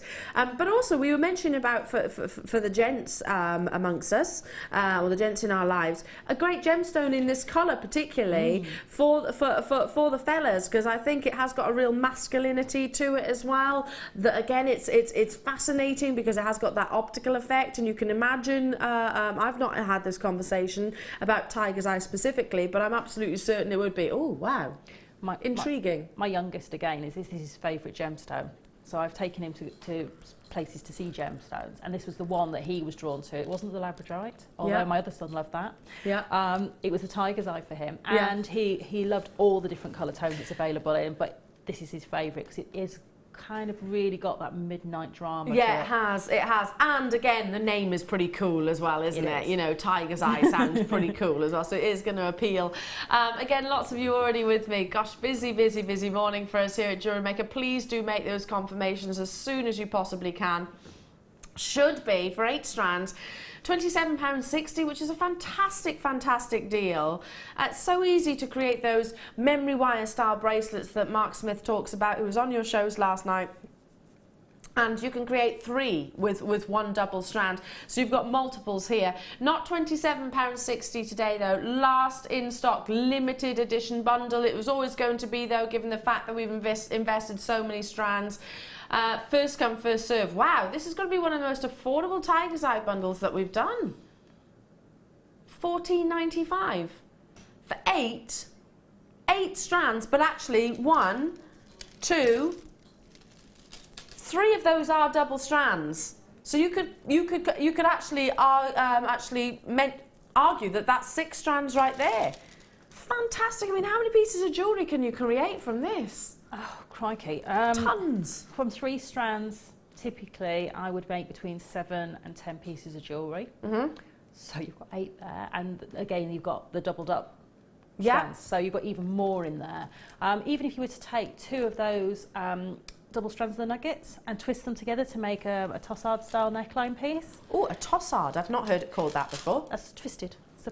Oh, is that what it means? Yes. Tossard. I believe so. I've learnt something today, Sarah. Yep. So you take those literally like that. Love this. And it's such a simple technique. Just if you've got a, you know, if you just take them off the strand a few at a time, don't actually take them off, but feed your beading thread through just to restrand them. It doesn't take very long. You can sit and watch your favourite programme on JM while you do it, and you'll have those restranded in no time, and that's a beautiful neckline piece. When you actually twist it like this, is anyone else thinking that it looks quite metallic? Does. It looks kind of almost like a hematite, doesn't it? Because of those blues and silvery lustres that you actually get. Love it. Fabulous. And I love these shapes as well. So I'd be doing that tossard necklace. I wonder if I can remember that. Tossard necklace.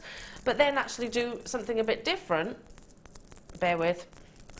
I can't actually get my fingers around everything here. Here we go. Looks different again, doesn't it? Looks completely different. But same technique. Yeah. Just love that. And if you were just to take maybe, just to soften it and bring the feminine tones back in, just maybe some shell pearl or just a lighter tone, or just if you wanted to get the chain we had earlier and twist that in there as well. That would be fabulous, wouldn't it? Maybe, all different colours. It's going to work wonderfully with that. £14.95 only, limited edition. Well done to each and every single one of you. Moving on, because we have got findings to bring you in solid sterling silver. Now, bear in mind, I've got one of the finest aquamarine strands that are coming your way. One of the most breathtaking chrome dioxide brand new ins. I've got exceptional peridot and amazing Ethiopian opal. So you're going to want to have, well, in my opinion, you're going to need your high-end findings. Starting with your rose gold, it's my favourite. I say it every single time. It's my favourite of the sterling silver findings pack because of just look at this one component. Those of you that tune in regularly will be going, oh, she's on it again. She's off on it again. She's talking about the swan again. It does look like a swan. It does.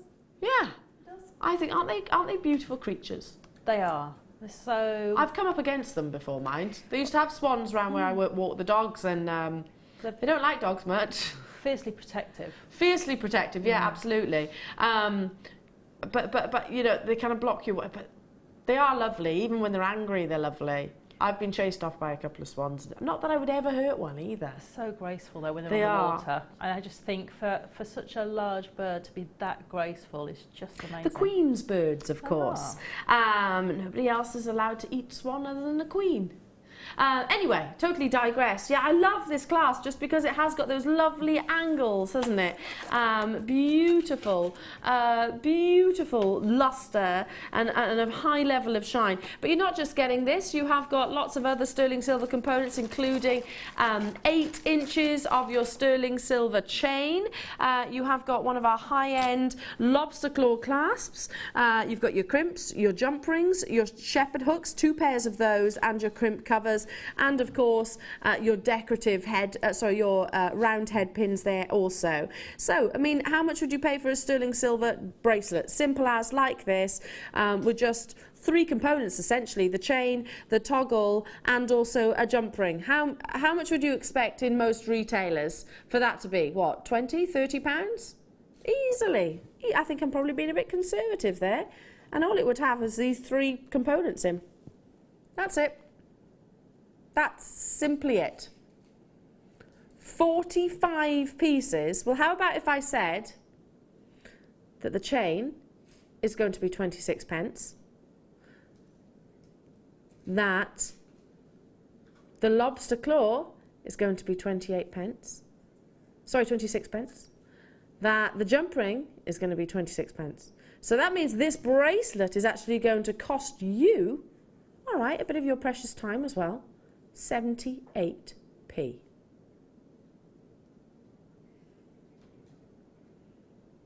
The findings pack should be £15.95. It's coming your way, lowest price point, not £15.95. Got the gold coming your way, £11.95. I'll ask the question again. Could you buy that bracelet for £11.95? Irrespective of all the other sterling silver findings that you've got. I mean, this is like pound notes. Essentially, precious metal is a kind of currency, isn't it? It's valuable all over the world. It is recognised all over the world as you know, I guess, pound notes, dollar notes, whatever currency you actually work in. You can see there's a substantial amount of your high-end precious metals actually invested into every single one of those components. Let's show you your shepherd hook earrings that you're getting here. Again, the luster that you're getting, the rose gold overlay, which is of course that colour comes from the copper, which is injected into, or included rather, into the exterior coating. 925 stamped. Glenda, Charlene, Linda, hello to you, Kerry, new buyers, you've done it, congratulations to you. Multi-buy until your heart's content. Usually we would actually kind of restrict the quantities on our findings pack. We weren't actually able to sort of bring our findings pack at price points like this previously. There we go, well done. Now, if you love that and you want to get the yellow gold as well, have you noticed how certain colours of gold will enhance gemstones? For example, me, tanzanite is a yellow gold. For me, personally. And it is all personal choice, but I just think it warms it ever so slightly. With your aquamarine, now, aquamarine is one of those, actually, I've mentioned a gemstone which could be in either. Chrome dioxide, definitely yellow gold. Definitely yellow gold. Look at this, so gorgeously buttery and rich. Same findings pack, solid sterling silver, with your gold overlay. 45 pieces that you're getting in total.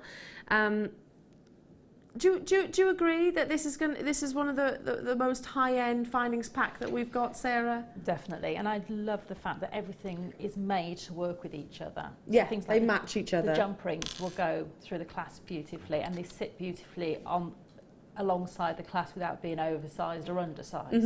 Mm-hmm. You know, the earring, head pins you've got there, beautifully sized for your finer gemstones as well, so you'll be able to get those through the majority of your gemstones quite easily, because the sterling silver head pins do tend to be a little bit more dainty. Mm-hmm. So it means that you get a lot more variety to what you can put on them. Yes. Brilliant, and it's all beautifully colour matched. Wonderfully colour matched, absolutely. A finding is, there's such a big difference between one finding and another. And I know the lovely Claire McDonald always says, you know, our findings are so high end, it's attention to detail, it's the polishing, etc. Fleur was talking about it with me the other day. Consistency of colour, the fact that there isn't a single trace of. I'm just holding this class because it's the this class because it's the biggest essentially. But you try and find a single millimetre of this finding in particular, which is not polished to such a high degree that you don't get that performance of lustre. And yes, you do see lustre, not just from your gemstones, but from your precious metals as well. Now, slightly more affordable than your rose gold. I mean, they were all affordable. Should be £15.95. Oh my goodness. Now, Kim, Kim, have you got a bigger quantity of these? Is that how you're able to do it? I don't know how you... She said, I don't know. She said, I don't know. This is 22 pence. This class is 22 pence. That 8-inch chain, 22 pence. To make the same bracelet that I was talking about just moments ago, 66 pence. Flora, Jill, Gillian, Kerry, Daphne, hello to you, Anita, Middlesex, Kath in Powys, £9.95. We've got to really remind ourselves here that it's not just gemstones that are rare. Precious metal is rare, unearthed out of the ground in a very similar technique that your gemstones actually are as well. Tons of you with me. Do check out. And again, you're not restricted to the quantity that you want to buy. If you want to get 10 of these, you get 10. Absolutely fine. Haven't got a problem with that in any at all. And again, I'd be using this and saving this with your high-end gemstones, or simply just keeping it as is, because when you've got beautiful findings and components like this, it needs nothing else. It doesn't need the addition of gemstones. It looks beautiful in its own individual right, doesn't it? Love it. Absolutely adore it. Well done. Now, who had a lie-in this morning? None of us are putting our hands up here in the studio because we were all left at the crack of dawn. But if you had a little bit of a lie-in, or you had places to be, I understand that, you know, kids to get off to school, etc. Or breakfast to make. Now, you might have missed out on an item which is back in stock. Yes, it is the thread zapper. Hasn't been on your screen since November, did we say?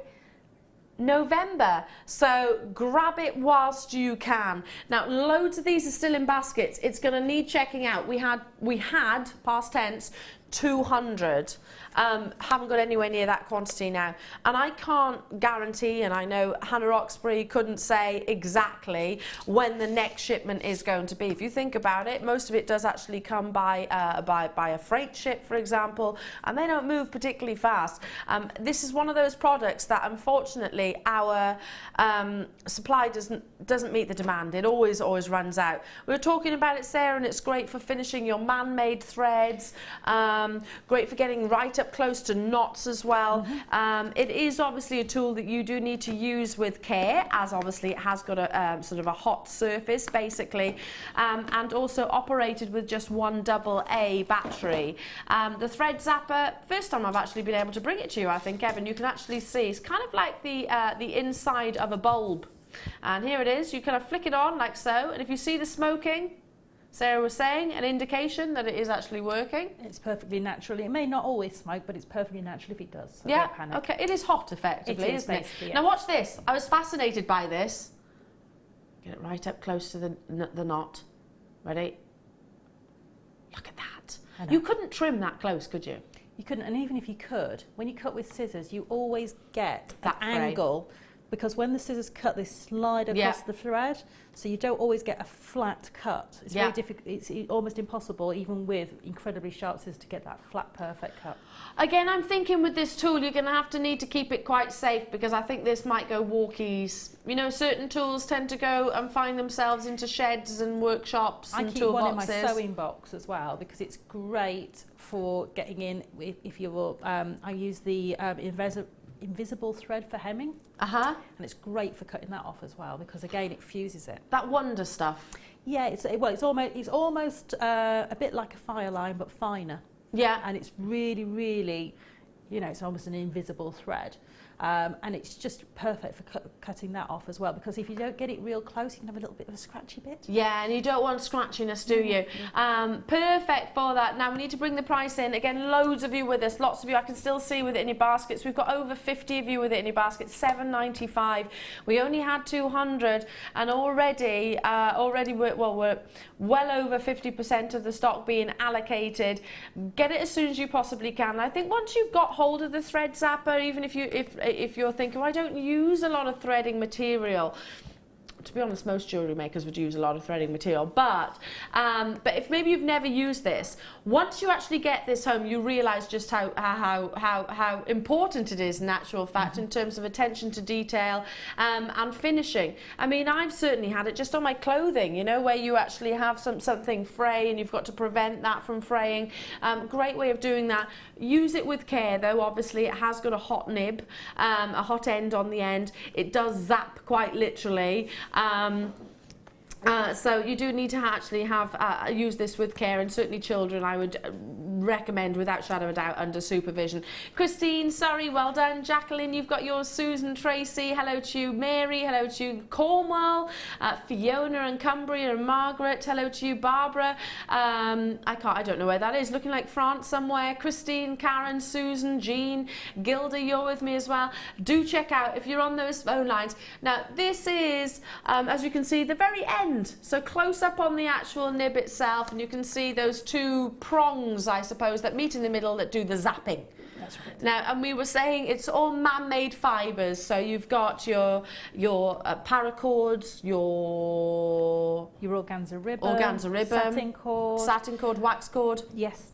Any of those ones that got the man-made content in them, so you can test it on any of your threads. So just test it on the end of a thread.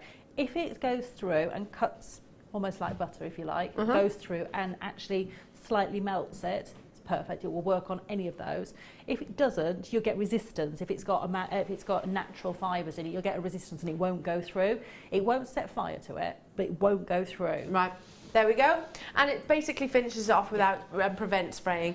Well done, every single one of you. Now, we have got coming your way a stunning clear quartz star buy.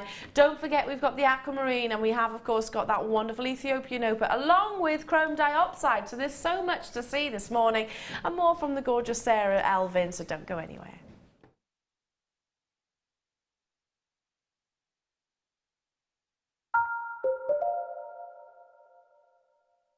The Jewellery Maker Wall of Fame is where you get to showcase your skills as a jewellery designer.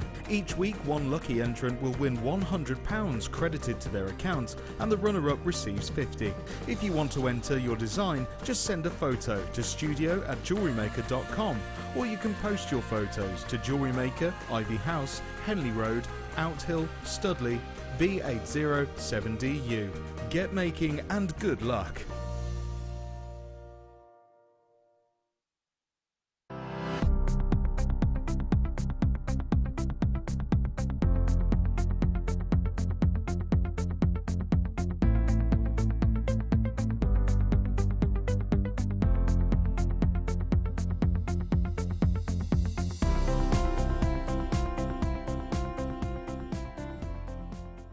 Jewellery Maker course gift vouchers are now available.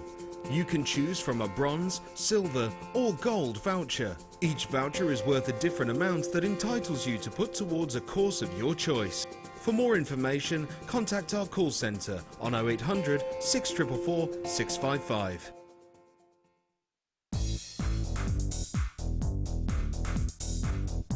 Join guest designer Gemma Crow as she brings you a fascinating DVD that teaches you how to create all of your important findings that are essential to everybody's collection. Gemma will take you through step by step to create all of your finishing touches that bring your pieces to life. Essential for all jewellery makers. To get your hands on a copy of this fantastic DVD, contact our call centre on 0800 644 655. Get creative with Jewellery Maker. Do you need a helping hand to get started with Jewellery Maker? Are you stuck for ideas and need inspiration? Then visit our Jewellery Maker website, where you can find our video tutorials. Expand your knowledge and skills with these easy-to-follow jewellery making demonstrations. Whether you're a beginner, hobbyist or business owner, there's always something new to learn. It couldn't be easier. Simply click and learn some new jewellery making techniques.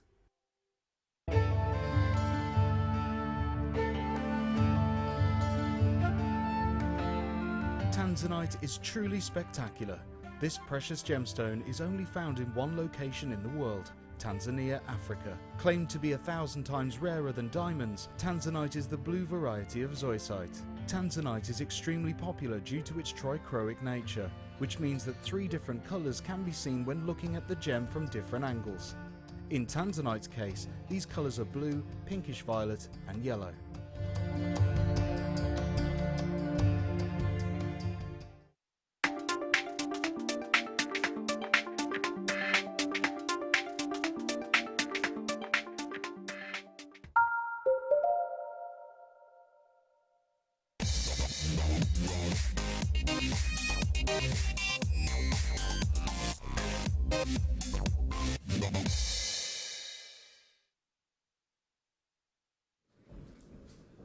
Very good morning, jewellery makers. Lovely to have your company. My name's Elena and it's a real delight to be able to join Sara, but also to be able to bring you this wonderful star by.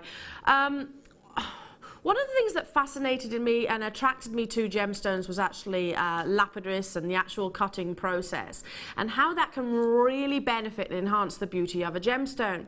And if we talk about the 4 C's of any gem, whether that be diamonds, rubies, sapphires, emeralds, either or, the most important of those C's is the cut.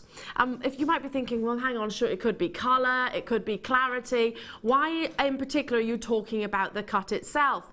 Because imagine if you had a decolourless, flawless diamond, for example, and then it was cut imperfectly and maybe the angles or the dimensions were wrong. You just lose that overall beauty. So cut is absolutely key, particularly when it comes to your colourless gemstone.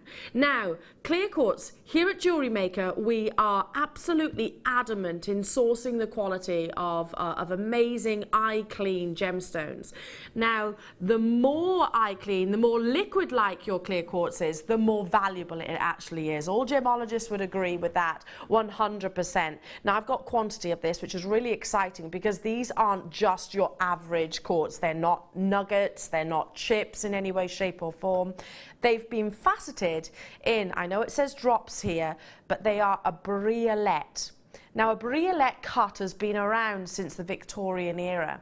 It's 360 degrees, and it's taking a gemstone, creating it in a lovely teardrop shape, but 360 degrees all the way around, which is entirely complex. So you'll get that continuous performance and sparkle around the entirety of the gemstone.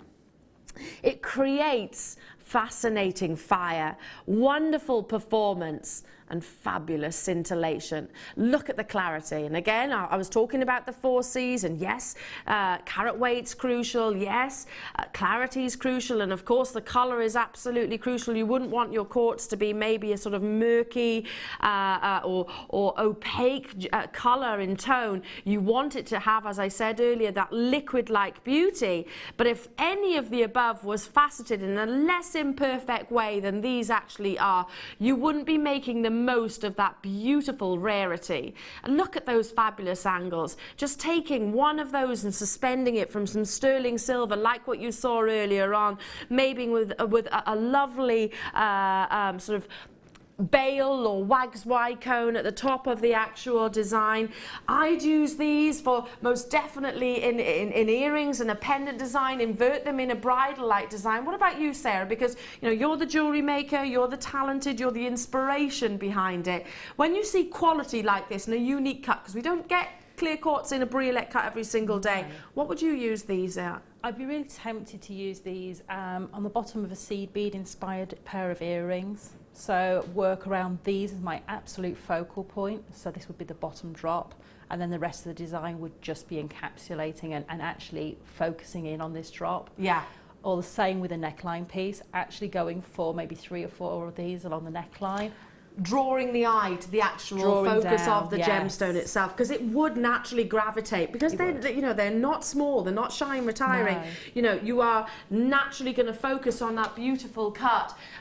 Kim is just suggesting to me that we've got let me just find them for you. Yes, look at these coming up straight after.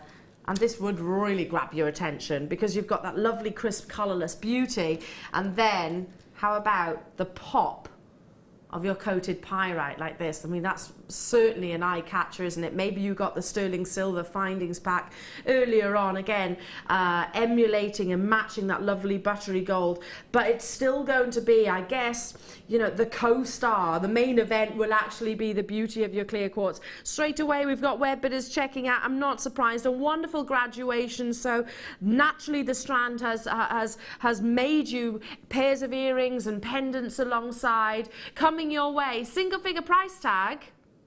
Incredibly, the amount of hours that is invested into faceting gemstones, the skill, the wealth of knowledge that is not just something that arrives overnight, it's something that is progressively built over decades upon decades upon decades.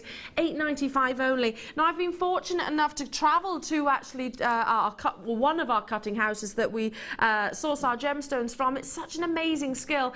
Maxine in Cambridgeshire is saying, I'd love these in a headdress or a fairy ear. I'm just looking for gems for my, what's that? I can't see that.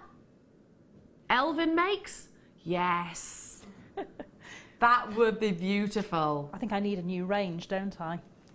Elvin, yes. Elvin makes by the Elvin. Yes. Do you know, I'm actually thinking straight away, bridal boutiques, how could they don't have to be sort of inverted, do they? You could have a cascade all the way around, like sort of a draped headdress, but also invert them in like a display design. Definitely. So your fascinators, or you know, your small headpieces for weddings and things like that. With maybe put some feathers in there, and then your wild that mesh, would be amazing and then contrast.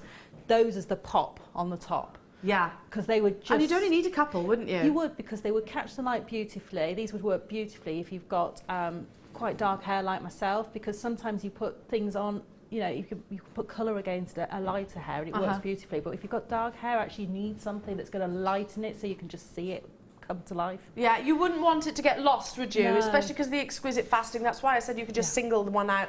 I need to move on. Check out as soon as you can. People multi-buying, and I'm not surprised by that as well. Now, so beautiful, so luxurious. This to me is like, you've got that sort of golden nugget effect, but of course faceted. Low in stock opportunity, but a big, long, lengthy strand that you've got here. Sizable rondelles. Just one either side of your beautiful gemstones. 35cm strand, and it is your pyrite, which is known to be one of the most lustrous of your gemstones. And when you coat it like so, when this gemstone is treated like so, look at how much it actually brings to the forefront. Really packing a punch. You might have heard me say this before, small but mighty. Yeah, they are. Even the 2x1mm, the micro-faceted gemstones on either end of the strand still carry that weight, that wonderful surface luster, and of course that depth of colour will look incredible. If you like using sea beads, I mean, Sarah, you've got your own DVD with sea beads. They're going to be very prominent in the next designer inspiration. A fantastic alternative, because they do tend to be plain rounds, whereas these are faceted all the way around. So beautiful. 50 carats that you've got here should be coming your way incredibly at $6.95. $6.95. These are genuine gemstones. Lowest price tag coming your way. Get it whilst you can. It is low in stock. Low in stock. We've got diamonds coming up. They've just literally arrived. Oh, 3 strands of diamonds as well. $5.95 for you today. Absolutely breathtakingly gorgeous. Again, this with maybe your chrome dioxide, which we've got coming up a little bit later. Maybe with your Aquamarine, which is coming up a little bit later on. How about with your peridot? All of the above. Look how they complement every single one and actually really enhance and encourage that colour saturation out of each of those wonderful gemstones. $5.95 only. I mean, it's one of those price tags that generally we don't generally have to consider. You know, it's one of those, yeah, add it to my order. I can't afford to miss out on that opportunity. These are Mother Nature's incredible treasures. They have all been beautifully faceted, and that is the lowest price tag, so why not? Hello to you, Parvinda. Hello to you, Monica and Wendy, Kirsty and Sarah and Julie. You've done it. Absolutely amazing. Now, I've got to pick up the pace because, of course, we've got the kit, we've got designer inspiration and demonstrations coming from the lovely Sara, but also, what you didn't see was our lovely Amelia scurry in here just then, put this lovely gold box next to me, and then scurried away. It's so new, so hot off the press, that it arrived minutes ago, whilst I was talking about the previous strand. Now you have got three strands of genuine diamonds, faceted by Mother Nature. Wait. These are the green diamonds as well. We've got green diamonds. Okay. This actually came up. This came up in conversation when I was with Steve Bennett the other day, and we were saying, gosh, I'm really excited for you. Be on those phone lines. Even if you don't press your option 1, just be ready to pounce on this. We were talking about the fact that we had green diamonds here at Jewellery Maker, or rather they were about to appear, and we were all saying, wow, green diamonds in their natural form are actually the rarest colour of a fancy diamond. Green diamonds, every time that I've sold it previously before, have always been 3 figures, even pushing 4 figures, if not 4 figures, in my past experiences. You know, a fancy diamond, which any colour diamond would actually be called, a fancy diamond can command exceedingly high price tags. Coming up about 10:30, this is what you're getting the opportunity to own this morning. The one on the top is those beautiful green diamonds. You can see that lovely colour. I'm excited. I know nothing about what this is going to. Is it really? Right, okay. How about if I said it was in double figures, just to prepare you? Now's the time for you to go and get, you know, your purse and get the phone handy and be poised and waiting to actually sort of check that out if you're with me on the web. Coming your way. But before that, we have, of course, got your designer inspiration, and our lovely Sara, she's been very busy creating some fabulous pieces for you. If you love texture, then you'll love Sara's designs. Now, this is called Fairy Cakes. It is really cute, but I mean, you can really see why. The colours are quite ethereal, quite whimsical, aren't they?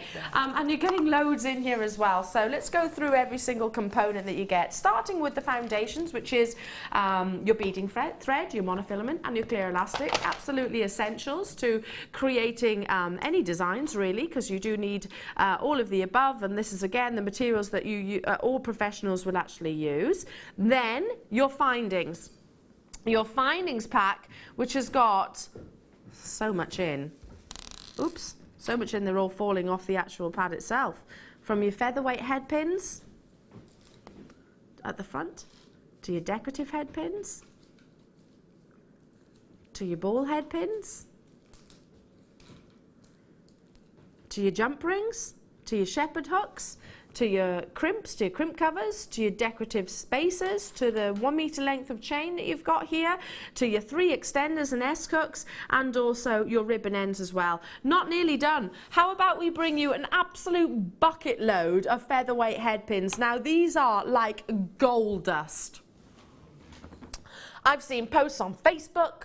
I've seen requests here in the studios. When can we have some more featherweight head pins? They are, without shadow of a doubt, one of our most requested items, which you might think, those who don't make jewellery as of yet, or maybe are new to us here as a channel, are thinking, why on earth would you be getting excited about these? I'll ask Sara about this a little bit later on during the demonstration. How many of these have we got, Kimbo? Because there's tons. I think, look how beautiful they look like this. It's like Jip. You know Jip the flower? it kind of looks like that, doesn't it? You could bend it out and splay it to look fabulous, just like they are. Ooh, I'd love to see that in a headdress, like a bridal headdress. They do work beautifully as little stamen for flowers. Yeah. They work beautifully. They're so pretty, aren't they, like this? Sorry, Sarah was saying they look wonderfully as little stamen of flowers, you know, in the centre, that lovely display. You've got 100 in total. I can't remember the last time that we've actually... I was going to say it's 200 because look how many there are. And look at the length as well. So if I just hold one up, there's a long length, so don't waste that. You can use the rest of it in your rosary links, etc. But like I said, loads more to bring you, not just your featherweight head pins. How about one of our lovely tubes? And I think if there's anybody here at Jewellery Maker who could rave more about these wonderful tubes, it's Sara. You use them in pretty much every single one of your designs, don't you? I do, because they just make such a feature, but they allow you to have intricacy. They allow your gemstones to have punctuation and space to be themselves, if you like. So sometimes if you've got gemstones next to each other, yeah, it's almost like it needs a little bit of something in between, a spacer or just a little bit of a full stop or a bit of light, if you like, in between the gemstones. And these allow you to use them for that, but you can use them to make real features in their own right as well. Yeah, absolutely stunning. And they go on forever as well. They go on and on and on and on and on. You've made pieces, Sarah, which are exclusively about the actual spacers, or decorative beads, I prefer to call them. And they look so lovely, very, very high end, very sort of, you know, Cartier or Tiffany's & Co. But also your gorgeous gemstones that you get alongside.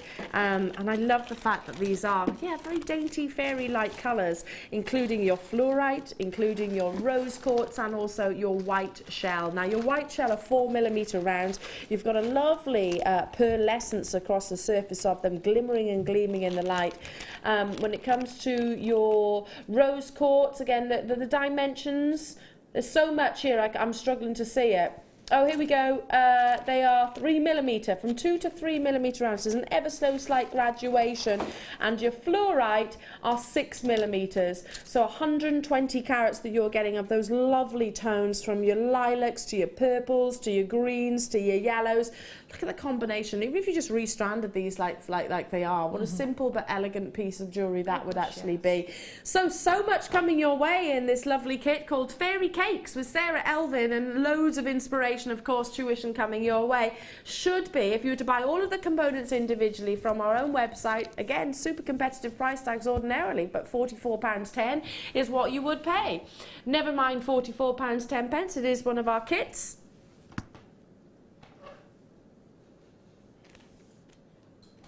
And it's £24.95.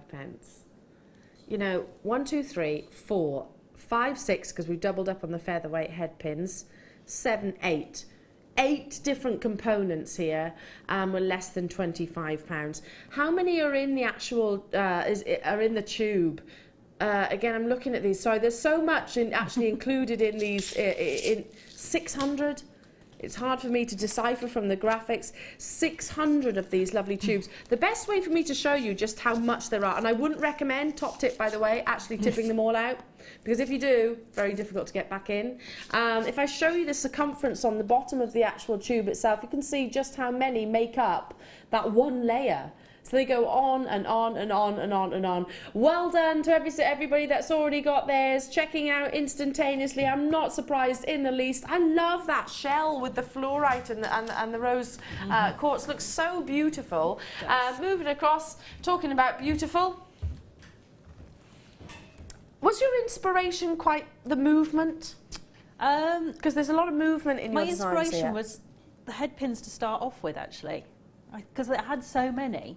I thought, the actual featherweight head pins. I thought, don't you think that's fabulous, though, that the featherweight head pins are what actually inspired you to your designs? I wanted to use them to create that movement and to be able to create the sort of texture in the pieces as well. And having so many meant that I could really go to town. Because sometimes, you know, you get 10 or 15 and you think, okay, fine, I can make some rosary links or something with those, or earring findings, or whatever you're going to do with them. But when you get so many, and I have, this is mine, leftover ones. You've still got all of those left over. These are the leftover ones, so I thought I'd bring them in just to show. I put all mine in one bag, and this is what I have left now of the head pins. So it just proves... Doesn't even look like you've dented it, does it? And I haven't even touched the ones in the finding pack, because you get some more in there as well. Yeah, yeah, of course you do. Yeah, you get those too.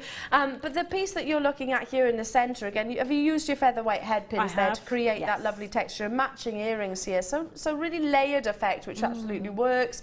And I love the delicacy of the gemstone. This is kind of like a big bow.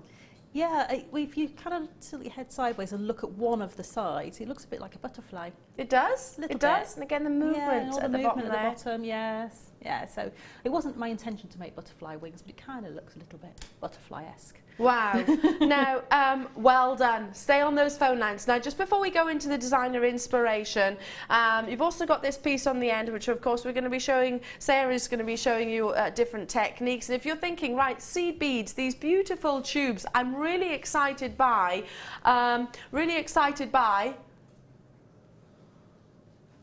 but I don't know how to create those techniques. Don't you worry, just hold on to your hats. We'll be going to that direction, in that direction as well. Or maybe you're thinking, I'm a yellow gold girl, Elle. I like sort of the buttery golds, or even I like the antique colours, or you like those trio of tones. Then this is going to be for you, because we have got a little bundle which always sell out. They always sell out. I haven't seen them in a while, Sarah. I think the last time I actually brought these tubes was with you. Crikey, it was a while back then. It was a while back, yeah. Definitely. You'll notice from this, from what you're seeing on your screen, just how substantial those drill holes are. They work not just with your featherweight head pins, they work with so many different threading materials and wires, etc., because they have got a really sizable drill hole. Yeah, definitely. 1,080 individual seed beads. So your bead looming. Definitely your bead looming, beady kumihimo, your micro kumihimo with your Eslon threads, in your macrame, in your chainmail, because these will go over the larger diameter jump rings and actually hang on. That's those a really good idea, as well. Just so many mediums, but again, in your general beading, if you just want to add that extra bit of sparkle, that extra bit of light, they really work beautifully, and they allow you to create the intricate designs, which if you're just using gemstones, you would use a lot of them. Yes, I was going to say they help you to sort of hold on to the carat weights of your gemstones as well. And because of the drill holes, they allow you to get multiple strands through them, which means that the designs you can make are just really intricate. So it's just, they really have opened up a whole new medium of beading to me, and I absolutely love them. And again, Sarah actually had launched a DVD using exclusively and solely seed beads, which I actually did with you, filmed with you, and it was a real delight. And I think my exact words were, Sarah, I mean, every single one of these pieces of jewellery I would buy, and I would certainly wear it. So it's a great way of creating texture as well. Great little bundle to go alongside your kit as well, a fairy cake. So I mean, fluorite, certainly your shell, and of course your pink quartz will go wonderfully with your buttery gold and also your antique bronze. Now, in terms of their sizes, I can't quite see that on the graphics. You have got the larger size in the actual yellow gold. I think I'm just going to double check, but I think they're 4mm in dimension, and the antique are actually the sort of 3mm, yeah, 4mm, and these are 3. Yeah, there we go. That was a good guess, isn't it? I'm getting used to it, and that's why. But the last time I actually brought you a tube, let alone a bundle, was, I'm sure it was when you were with me on air. Yeah, it's got to be at least 3 or 4 weeks ago, maybe. Got even to longer. be, yeah, got to be. Absolutely stunning. Now, for you to get all of those seed beads, over 1,000, should be coming your way at £26.90. Super affordable. That's a lot of beads. That's a lot of accenting. That's a lot of equivalent gem weight, I suppose. £17.95 this morning. Have you actually finished a tube yet? I did actually finish the tube that I had in this kit. Did you? That's a first. But the neckline piece in the middle there, where all the head pins, is so each one of those head pins in that piece has probably got 5 or 6 on there. Plus, I've used them on the neckline, so there is a and again with the tubular beads I've created, there are, I'm trying to think how many are in that. There are 50 in each of those beads on the neckline piece. On these here? Yes, there's 50 beads in there. So that's like a circular tube, isn't it? It is, yes. I don't know if you can actually see that. If I turn it like so, there we go. Like a circular tube. So there's 50 there. Yeah. Absolutely fabulous. And again, just a length of chain through the centre of that would look stunning too. Yeah. And you've done the same with the bracelet. They're all very seed bead heavy. So, and you've created 1, 2, 3, 4, 5, 6, 7 pieces of jewellery, and probably could have gone on with that as well. Yeah. $17.95 only for your lovely tube. Now again, we have got your designer inspiration coming your way, but I don't want you to wait for the diamonds anymore, so please, please, please stay tuned for Sara. But right now it is all about, for me, the green diamonds.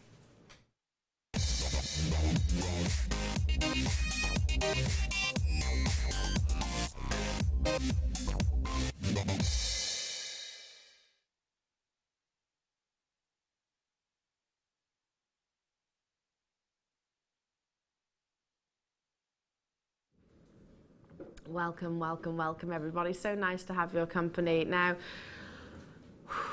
this is a luxurious opportunity. This is a very high-end opportunity, and for 1 second, yes, we're called Jewellery Maker, and it's a brand I'm very proud of, and I've got, it is literally from the inside out. I want us to have our collectors' hats on, if we can, for a second, because this is not just any opportunity. When you get this home, when you actually see them and hold them and you realise that they are now part of your own family's legacy, that's when it certainly dawns on me that, gosh, I've really achieved something of magnitude here. Very few people on this entire planet will be able to say they own anywhere near what you're about to acquire. Now, there are 3 individual, very beautiful and exciting opportunities. But I've spoke to you about black diamonds in the past. I've spoke to you about colourless diamonds in the past. So for 1 second, can all of my, I hope you don't mind, but all of my focus is going to be about green diamonds, because this is very new, very exciting for us here at Jewellery Maker.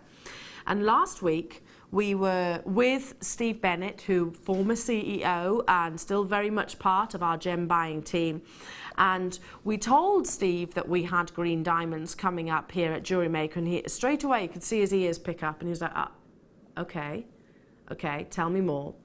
And we went into the fact that, okay, it was X carat weight, and I'll get into all that as well. The colour was incredible. It had that openness of colour. That's a terminology we use with the fancy diamonds, again, which I'll refer to. Told him the price tag, and he was like, really incredible. Fancy diamonds, which are your coloured diamonds, so that's from your black to your blue to your yellow to your red to your green. That's the term that we actually use. Can and do fetch similar price tags to your colourless diamonds. But the rarest of your natural diamonds, natural fancy rather, is your green. And in particular, that can command the price tags which are way beyond, certainly, I'm not too proud to say, my imagination and my budgets. Now, coloured diamonds have got a tendency, when they're lesser grade, lesser quality, to be what we call closed. So, for example, if you picture the Hope diamond, which is probably one of the most famous fancy diamonds in the world, it's a blue colour. Same applies whether it's blue, yellow, green or red. You want that blue to not be closed, you want it to be open. So you'll be able to see lustre, brilliance, performance, and not just be such a dark colour that it's almost unrecognisable, if you know what I mean. So it's got to be an obvious green, an obvious blue, an obvious red, an obvious yellow, if we say. And believe me, you're about to get that. I wanted to focus solely on your green diamonds. If you've got any questions about the other, then do by all means get in touch. They're brand new opportunities that have arrived in the studios literally minutes ago.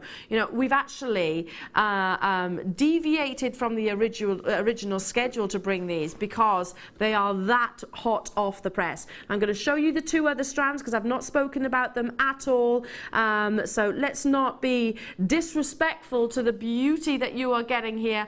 Stunning silver diamonds. I object to the word grey when describing the colour of these beautiful, rare, precious gemstones.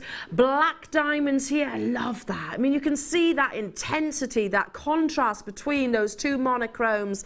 Surface luster, which is absolutely imperative when we're talking about your fancy diamonds, and more importantly, the fact that they are those faceted by nature. But for me, the absolute star of the entire show, and I'm not just talking this star by, has to be your green diamonds. I personally have sold green diamonds, not just here, not just on previous channels, but since being in the jewellery industry, I personally have sold diamonds of calibre, which these most definitely are, 4 figures and then some. I've got a picture, and it is a photograph. I don't actually own this piece, couldn't afford it. Couldn't actually afford it, of me wearing a 4-carat green diamond, funnily enough, cluster ring.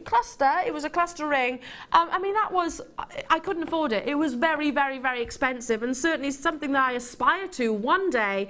Well, how about we make those dreams come true? Now, you have got in total 30 carats, 10 carats on each of those strands. I'm loving the green. It's all about that openness of colour, and you've definitely got it here. Look how exciting it is. What a dramatic, beautiful strand, or strands I should say, because again I keep kind of sidelining the other two, and I don't mean to. It's just because we have got one of the rarest colours of stunning diamonds in the total world, and there's no darkness, there's no hidden colours there. It's big, it's bold, and it's beautiful, and even more so when you take this out into natural daylight, that's when they're really going to sing.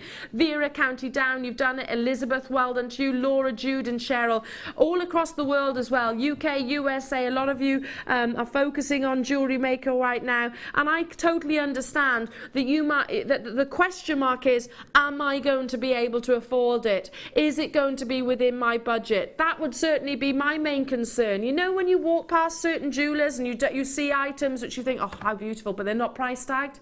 They haven't got the actual, they haven't got the figures there in front of you. What does that tell you? It's expensive. It tells me that maybe I'm not going to be able to afford it. This is going to be, I'm going to suggest, pretty obtainable to the majority of us right now, coming your way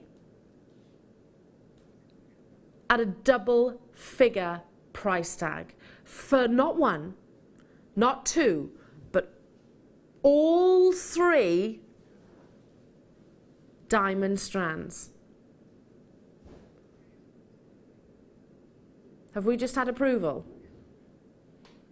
from the powers that be to bring this to you at the ultimate star buy price?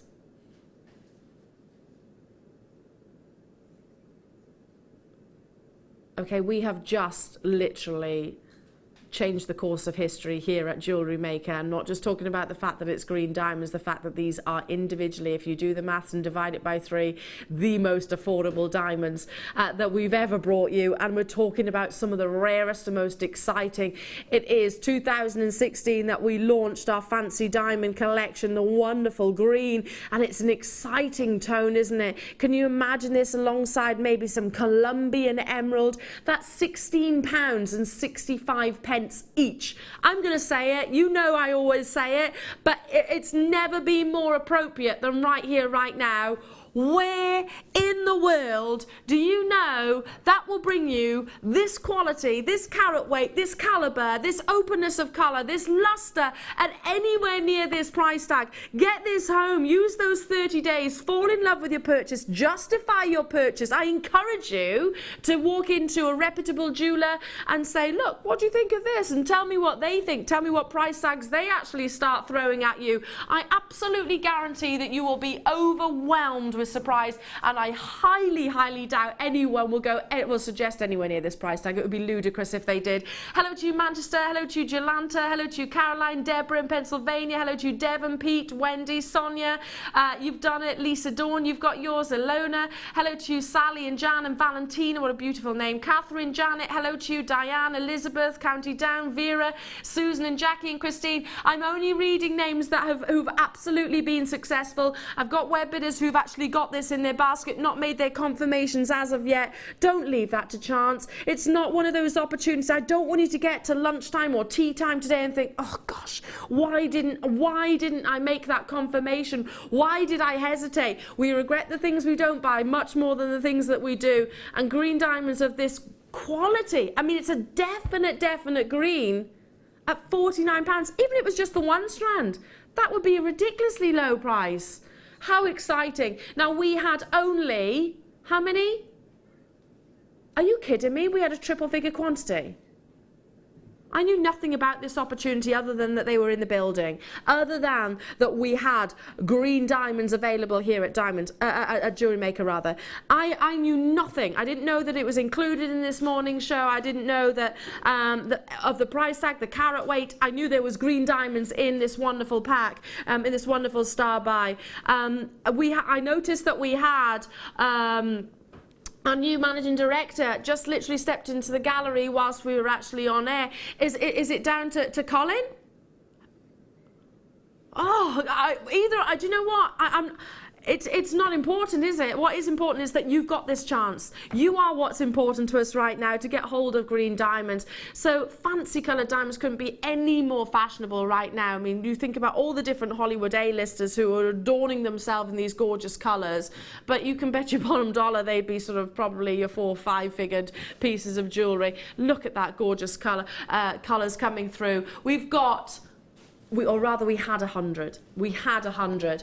We haven't got anywhere near that quantity right now. Sarah, I'll ask you the question. Have you seen anywhere else in the world? I mean, you've been making jewellery for a long time. You know your gemstones. You're excited by opportunities like myself. Yeah. Have you ever seen anything like this before?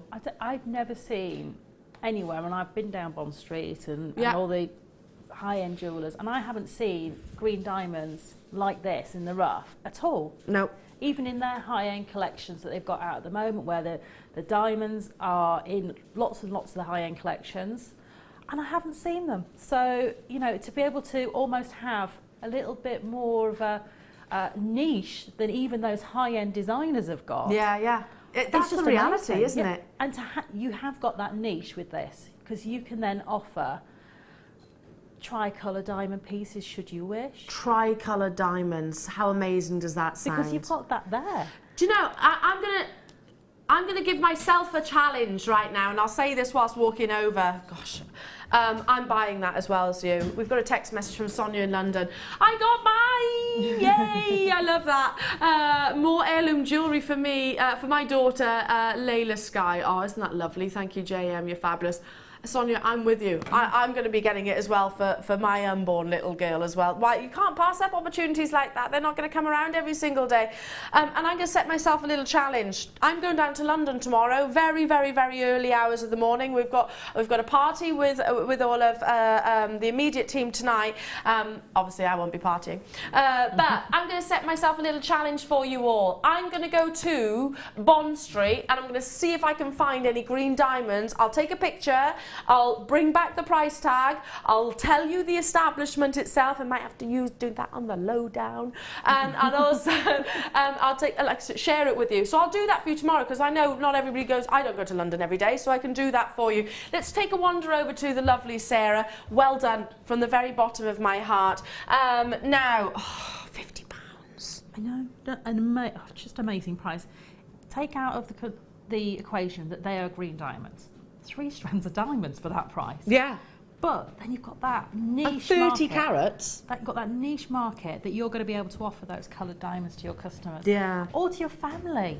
You know, you may have somebody in your family who's always hankered after having a piece of coloured diamond jewellery. 21st or an 18th or a 16th birthday or 30th birthday. I mean, you can gift them at that price, can't you? You can. If you broke it down. I would be getting some sterling silver wire, and I would be...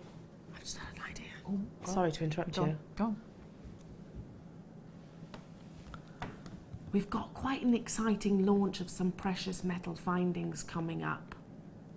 Oh. Hold on to them until then. That's what I'm suggesting. Are those the ones I think they are? the most precious of your findings. Let's just put it that way. Oh. So I'd hold on to them for them. Definitely. I'm not meant to say that, but I am. Just because of the quality and the calibre.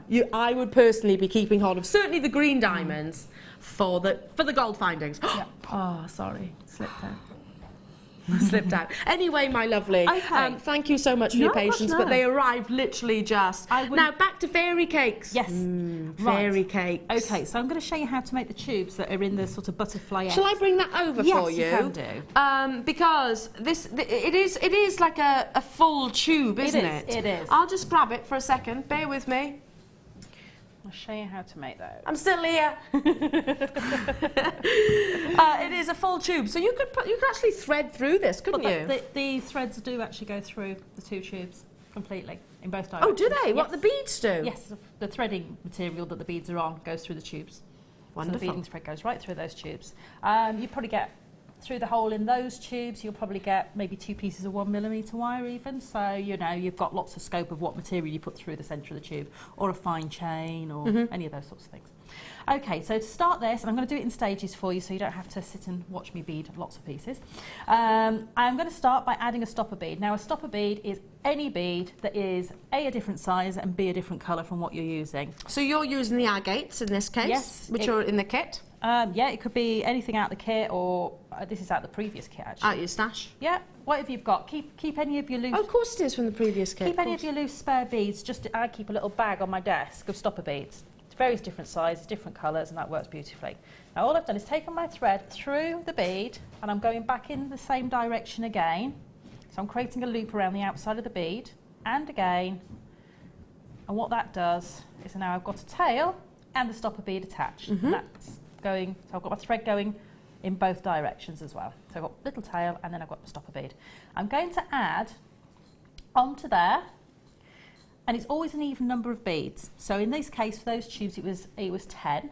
I'm going to do a slightly smaller version because it's a bit quicker to show, and I'm going to do 8. Okay, so 5, 6, 7, 8. Now I'm using the fire line here, just so you can see the thread. Yeah, that's for demonstrational purposes. For these, I use the monofilament. Okay. So, you know, it's just what your choice is. With monofilament, which does come in the kit as well, it is invisible, isn't it? It is. Effectively, It so is, it's kind of like fishing wire. It is indeed. So what I've done is I've added my 8 beads onto there and pushed them right up to the end of my stopper bead, like so. Then I'm going to pick up a 9th bead. Sorry, yes, I'm going to pick up a 9th bead. Yeah, I always forget how I do this. And I'm going to skip the first bead on my chain, and I'm going to go through the next one. Oh, at an angle. Well, I'm just doing it at an angle because that will get my needle through the bead. Okay. Yeah, so it's gone straight through that bead, and I'm going to pull that through. Now, the way I find it easier to do is if you leave this on your beading mat and put your finger over the top of the bead you've just threaded through and pull, what you're wanting to do, and the first bead is always the most tricky, is you want that bead you've just added, if it doesn't stick to my finger, to sit on top of the other one. Can you see how that's sitting on top? They're sitting on top of each other like that. You're going to pick up the next bead, and that's your thread's coming out of this bead here, and you're going to skip the next one and go through the next bead after it. So this technique, you always skip a bead. This is called even count peyote, and you always skip a bead. So I'm going to pull that through. And I'm just going to pull those tight. Can you see how they're starting to sit on top of each other? I'm just going to put my needle in there because I just want to pull this really tight up to each other. The needle helps just to stop all the beads. So you can see they're sitting on top of each other. So I'm going to carry on going down that chain, doing exactly that until I've got 4 beads up and 4 beads down. So kind of like a zigzag effect. Yeah, yeah. So you'll end up with actually 3 rows. So you can see I've got 1, 2, 3 rows of beads, if I count them. 1, 2, 3, yeah. This one. You'll end up with 3 rows of beads. So the first 8 beads that you add on is actually your row 1 and row 2. So I'm just going to go through. Okay. And I'm going to pick this up because it's a bit easier for me to keep the tension when I've got it picked up in my hand. If you struggle with the tension, just pop it over your finger and catch it between your next finger underneath the thread. Then I'm going to go through the last bead and pull that tight. And what you want to do is you want to make sure, if I hold that for you, can you see how the beads are sitting So we've got 2 beads on top of each other, then a single bead, 2 beads on top of each other and a single bead, all the way along. So you're ending up with that little pattern. Yeah, lovely. Okay, so I'm going to move on to one that I've already beaded a few rows of. And I've done it in a different colour, but it doesn't, honestly, That doesn't matter. Doesn't matter. It's just the same technique, isn't it? It is exactly the same technique, but it made it easier for me to work out exactly where I was. So you can see I've done exactly the same, and each time you turn the row, you'll see you've got 4 obvious beads. So if I put my needle through these and I can hold it up. Oh, do you know what that's making me? I'd love a collar like that, just entire. If you continued that all the way around as well. Yeah, you could, and you can make bracelets out of this and all sorts. So beautiful. So you can see how I've got those 4 beads that my needle's sitting through that are sticking up, and those are the beads that you're going to work through on every row. You'll automatically have what are called sort of up beads. Up beads. Up beads. Okay. Because they're the ones that are sticking up. The ones that are up. Yeah, so it's just nice and easy to be able to work that. So what you do is when you get to the end of a row, you always pick up a bead and you go through the first bead that's up. And then you pick up another bead. Yeah. And you'll automatically miss the one below because it's not up, it's down. And you go through the next up bead and pull that through. Now what you do need to pay attention to is you don't catch your thread, and that you also keep really good tension as you're going. Because if you don't, these beads won't sit on the angle. And also they'd move, wouldn't they? You'd probably see some of the actual thread itself coming through. That's it. You don't want separations, do you? You don't. So this is just the next row, and each row will have 4 beads in because I started with 8, but the 8 were row 1 and row 2. So you just carry on like that, and to count the number of rows you've got, you count on the diagonal. So if I start at the bottom here, I count on the diagonal up the rows. So I've got 1, 2, 3, 4, 5, 6, 7, 8, 9, 10 rows. So yeah. If you get to an end, just go back in the opposite diagonal to count. So 1, 2, 3, 4, 5, 6, 7, 8. I've got to the end. Going in the opposite direction, 9, 10. So I've got 10 rows. Right. So that's what I want. And here's another one I prepared earlier. I love this, Sarah, that you do that in stages. See? Fabulous. So fabulous. And it also means I can play with this. You can. So what I've got now, if you look at this piece, is my beads will sit, and they're almost, if I look at the opposite ones, they're almost like a zipper with teeth that will sit into each other. So this bead is up and this one's up on the opposite side. So when I roll this together to create the tube, can you see, if I put that to camera,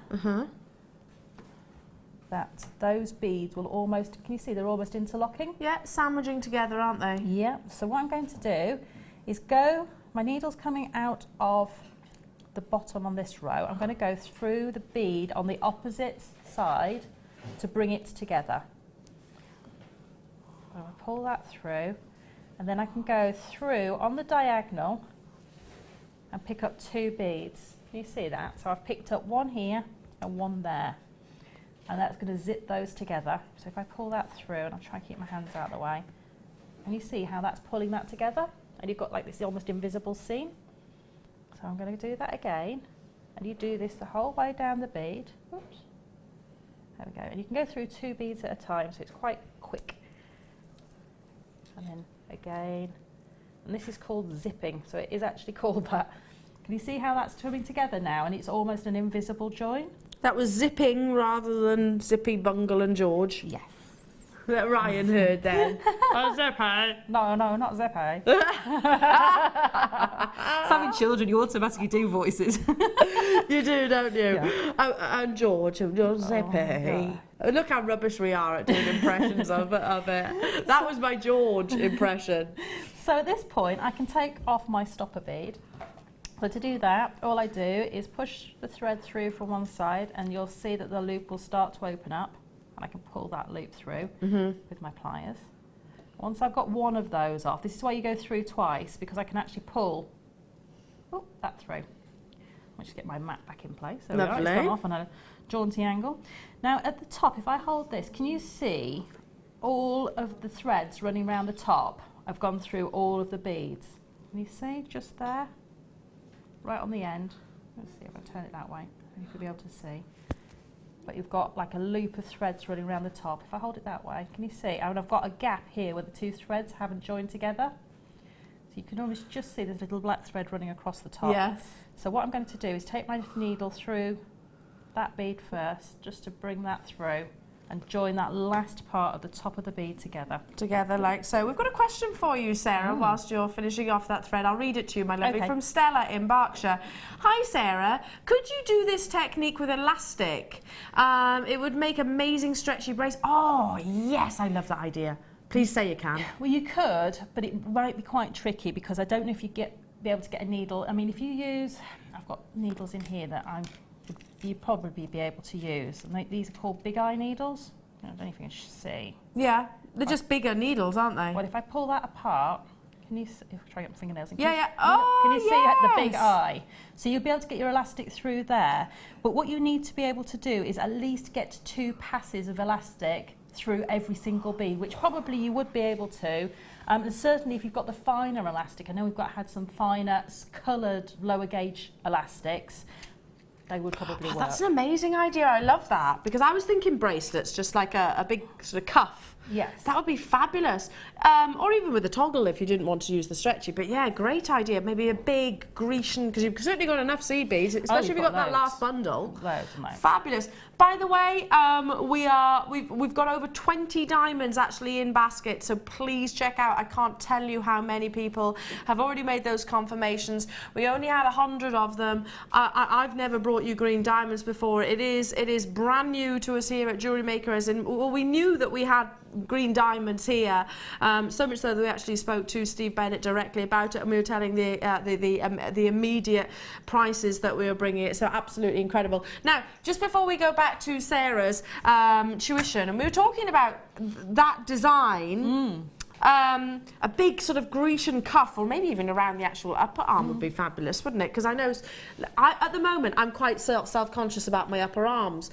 I don't know what pregnancy has done something to my upper arms, but I don't like them being bare. So I'm thinking if you did that across the upper arm, it would be lovely. But you'd need a bigger clasp, wouldn't you? Probably couldn't do it with a stretchy bracelet. Look at these. You're getting 2 as well. Wow. 2 packs of your Matrix S clasps. But are these new? Because I've not seen some of these. Now they're both exactly the same, so you get the 3 different colours, the silver, the yellow gold and also the rose gold. It's a double treble, and you've got 1, 2, 3, 4, 5, 6, 7 different designs across here.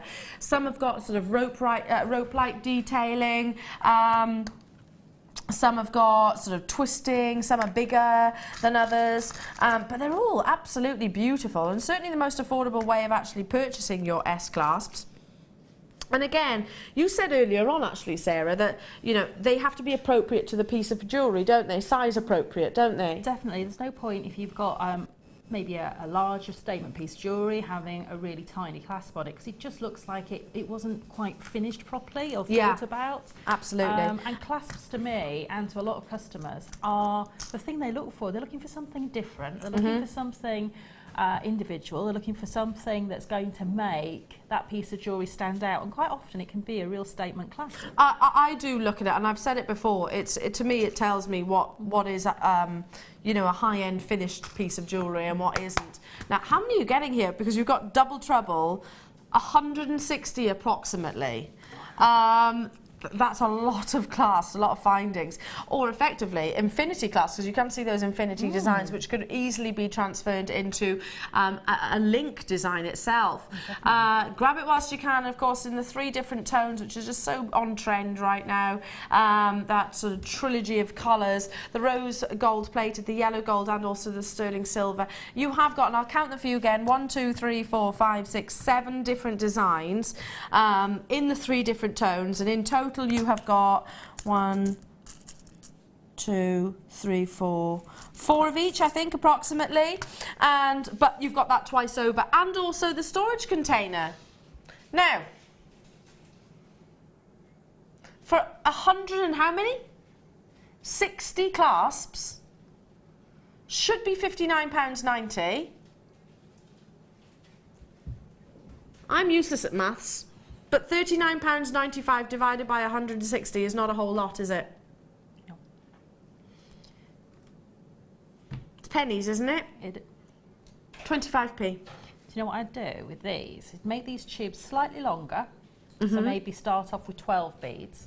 So they would be a little bit longer. Yeah. Pop through there, maybe a head pin or an eye pin or something like that to go through the centre. A bead in between, and then one of these clasps as a focal point, and actually make a chain with the clasps in between. That would be lovely. So you'd end up with a tubular bead of seed beads, then a bead of your choice, then one of the clasps, then another bead, then a tubular seed bead. And it would just be a lovely piece of jewellery. What about a full 360 degree? Could you do a tube that long? You could, but they're not very terribly flexible. So they do move, but they're not, this design's not terribly flexible. So can you see it will bend a little bit? So what I would do is make several of them. Yeah, and connect them that way. And then connect them. But you could connect them with, you know, just make your own head pin or an eye pin in between. That will create the movement. I am hopefully going to demonstrate a different technique, which is a tubular version, but that is very fluid. Okay, lovely. So similar to this, but completely fluid. Fabulous. Okay, so you've got to the end of your tube. I've got to the end of the tube, and all I've done is I've sewn down a few beads into the design. So I'm just coming out here on my design. Sorry, my hand's in the right place. There on the design. So I've just sewn down, and you'll see your beads are going at a diagonal angle. So you can just literally sew down the diagonal, so you don't need to go through each bead individually. Then what I'm going to do is I'm going to come underneath and catch the threads underneath with my needle. So I'm underneath the thread there. And what I want to do is tie a knot, and it's a half hitch knot that you tie, and to do that, all I do is take the thread that's coming from the bottom of my needle and go over, or sorry, underneath the needle. So I'll do that again. So this is my thread that's coming out. It's not the tail, it's the thread that's coming out of the beads. I've got the wrong colour top on, sorry. So it's the thread that's coming out of the beads. I'm going to go under the needle with that thread. So that creates a loop around the needle. So if you were tying a knot, you take the tail of your thread. Yeah, you can just see it just there. Yeah. If we do that, there we go. Can you see? See it? It's just gone underneath my needle. So there we go. Underneath like that. Just there. Lovely. Okay. And then I pull that through, and because that's now got a loop, I don't know if you can see the knot just starting to form on the top of the bead. I hold that up, try and get my hand behind it. Oh, hold it that way. And pull that through, and just keep pulling. Don't be scared. Just keep pulling your thread, and then the knot will hide itself. And then you would go through a few more beads, so choose which direction you're travelling in, go through the next couple of beads and tie another one. And you just keep doing that until you've got several knots running through, and then I would thread my thread back through, going in lots of different directions, and cut it off. Okay. Because you've gone in different directions, if it was to try and come unravelled, it's got to go around lots of corners. Yeah, it's going to travel. It's got to travel quite a distance, isn't it? And because you've tied lots and lots of different knots in it, I would normally tie about 4 or 5 of those little half-hitch knots in various places around the bead.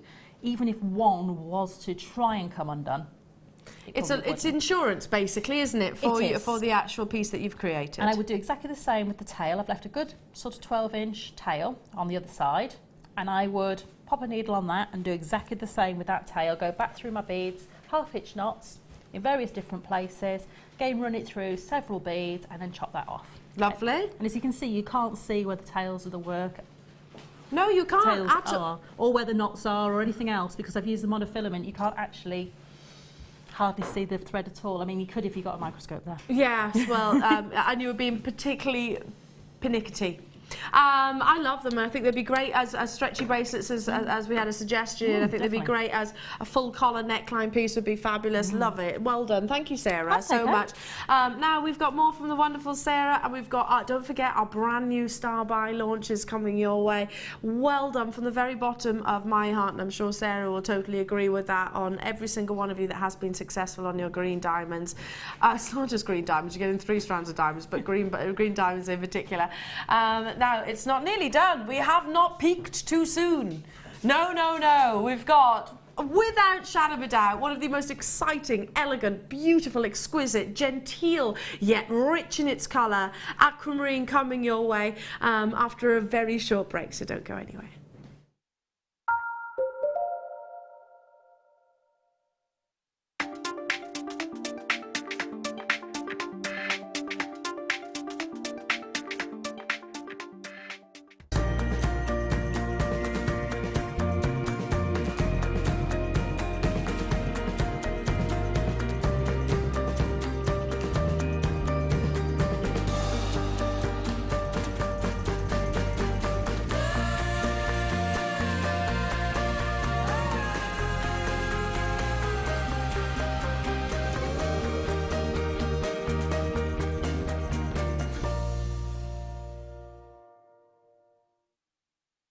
If you have a question or a query for Jewellery Maker, then you can contact our call centre on 0800 644 655 and press option 2.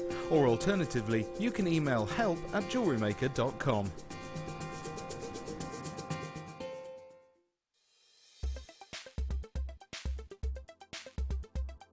Aquamarine is a member of the beryl family. So this family is named after its chemical composition, beryllium aluminium silicate.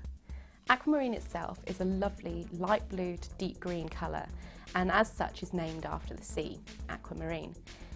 Sailors in sort of myths and legends or in history used to offer aquamarine as a token to the sea to ensure safe passage as they travelled.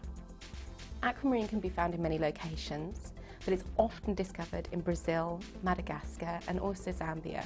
Aquamarine can be identified not only by its RI and colour, but also due to the fact this stone has inclusions within it which are called rain. Now these are tubular structures that contain sometimes liquid filled, but they are very, very unique to aquamarine itself. There are 4 easy ways to stay in touch with Jewellery Maker. You can like our Facebook page and join a community of over 54,000 people. You can follow us on Twitter and tweet us your messages and opinions, send photos of your designs and enter our Wall of Fame competition. Or if you need any help or advice, you can email our friendly help team. Make sure to get involved and stay up to date with Jewellery Maker.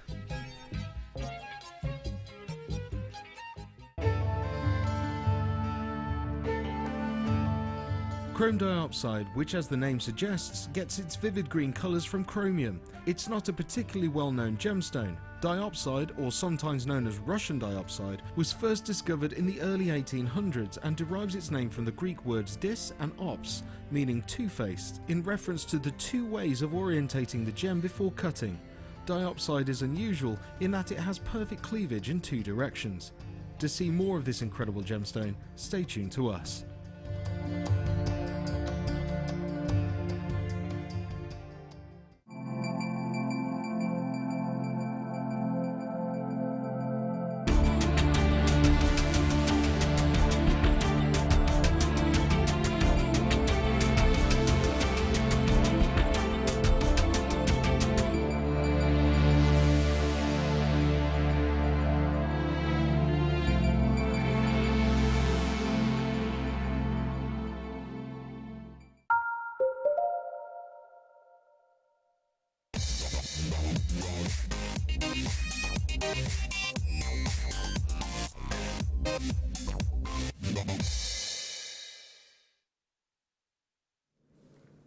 Welcome everybody, so nice to have your company this afternoon. My name's Elena. Now we are about to step into the world of one of the most adored gemstones over the past centuries.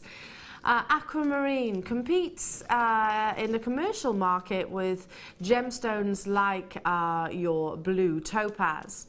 But in actual fact, aquamarine of this caliber, of this quality, and in its natural state is considerably rarer and will of course command a considerably higher price tag than the former mentioned.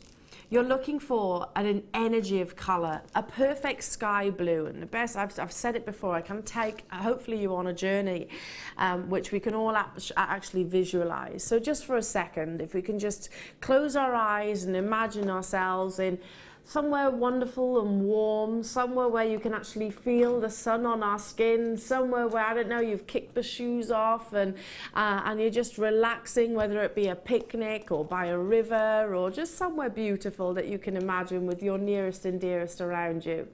Hopefully that is warming your heart, and that's what this gemstone should do too. So just picture yourself lying back, taking in the wonderful weather wherever you are in the world and looking up to the sky.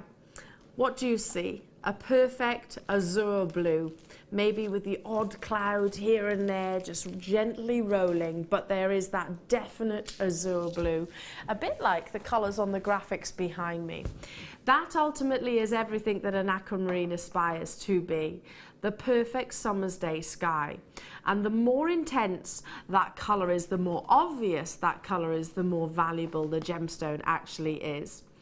But aquamarine is actually different in many ways to other gemstones because ultimately your coloured gemstones are graded on 3 different things: saturation, tone and hue. In particular, tone is of significant relevance when it comes to your aquamarine. Ordinarily, it would be the saturation that we would focus on, and I'll go into what those actually mean in depth in accordance to the Gemological Institute of America in more detail. But first, feast your eyes on, without shadow of a doubt, a textbook, classic, high-end aquamarine strand, which is displaying the brilliance that it aspires to, which makes it every lapidus dream, and the perfect amount of colouring within. Look how they sparkle, look how they glisten, and understandable, as I said, why those lapidus do actually battle over acquiring this beautifully rare gemstone of this calibre without shadow of a doubt, and are without shadow of a doubt also happy to invest highly in it. So, what is the difference between your saturation, tone and hue? Well, hue is the variation of colours. For example, you sometimes see secondary hues, blues or pinks within an aquamarine. So we're talking about the variation. With saturation, it is that purity of colour, or another way of looking at it, an intensity of colour. With tone, which is the key when it comes to this gemstone, it's the absorption of light or the tint or shade. So have you ever noticed that a gemstone, or let's talk about lesser grade, obviously not this, but lesser grade aquamarine, have you ever noticed that if you take it out into natural daylight, it kind of gets almost flooded and almost bleaches itself out? It's because it's absorbing too much light to a sense that it washes out the colour altogether almost. You don't want that. You want to have that perfect tone, or a darkness, I suppose, lightness and darkness within the gemstones that offers the vision of the perfect colour, that aquamarine blue. And the slightest difference within a gemstone can really be key to having intrinsic value like this, or not, as the case might be. Now, this is exciting for me. You can understand why saturation, why quality like this, saturation, tone and hue like this commands hugely considered price points. You can understand why Van Cleef & Arpels, Bulgari, Cartier, to name just a few designers, still long for aquamarine and still use it as maybe one-of-a-kind, bespoke, royally adorned pieces of jewellery.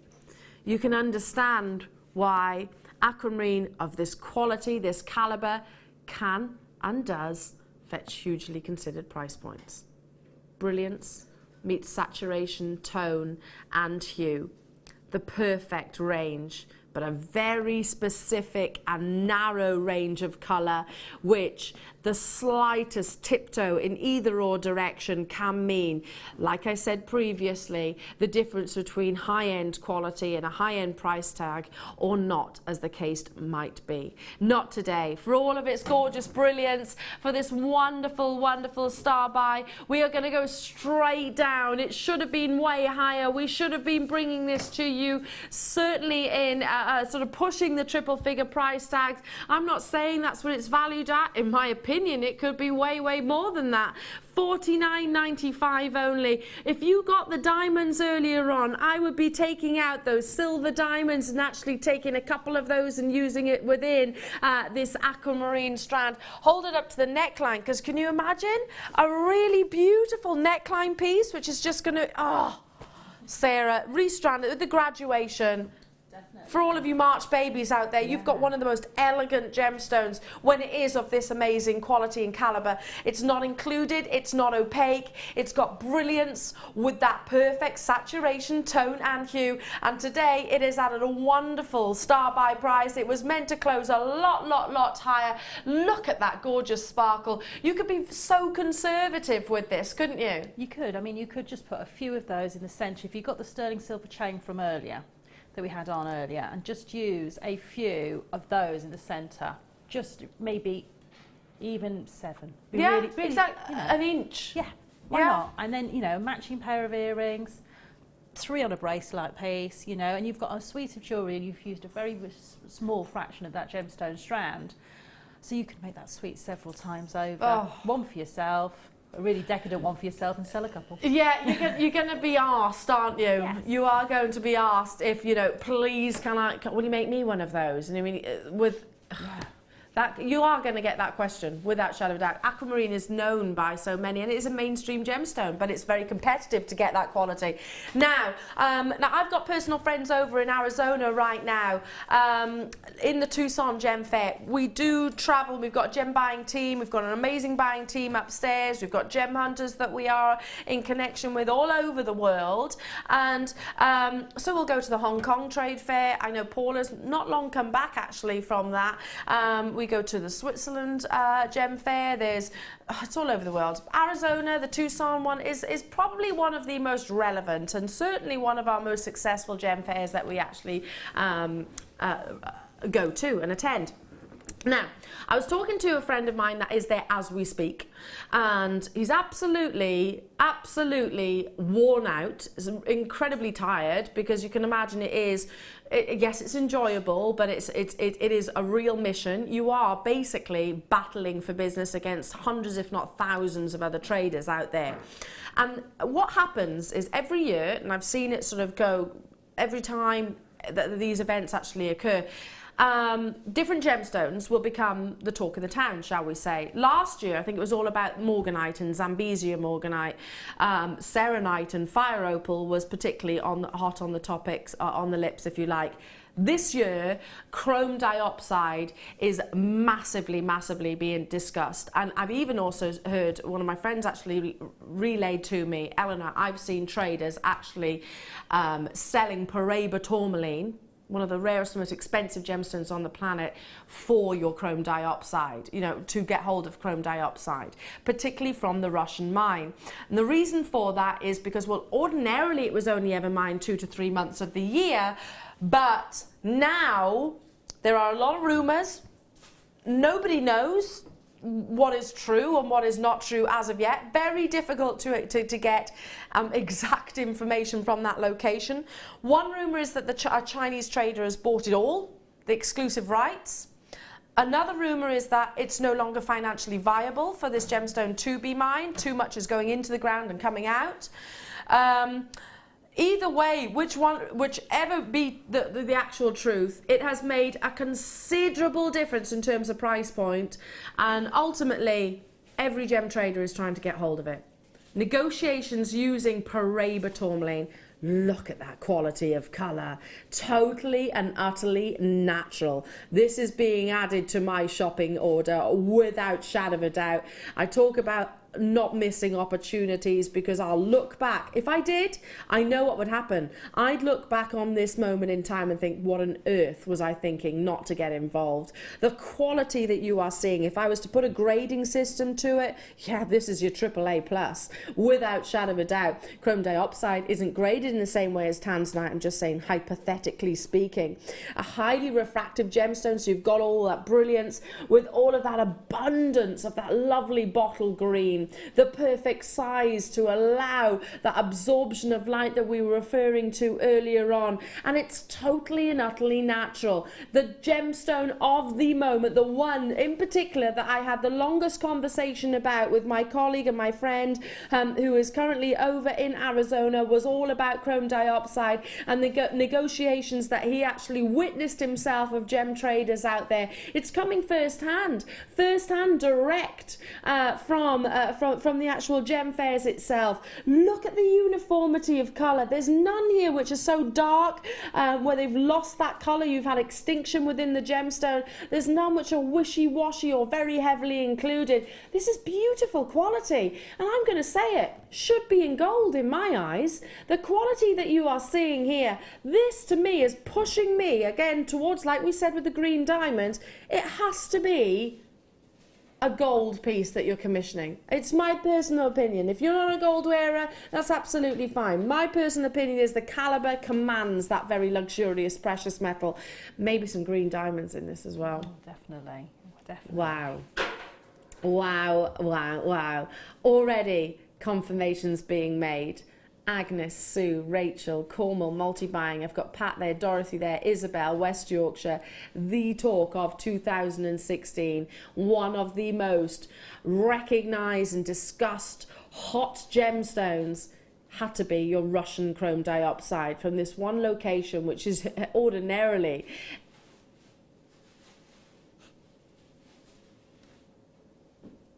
You haven't just lost me, that just genuinely stunned me. Kim, I thought this was going to be 69.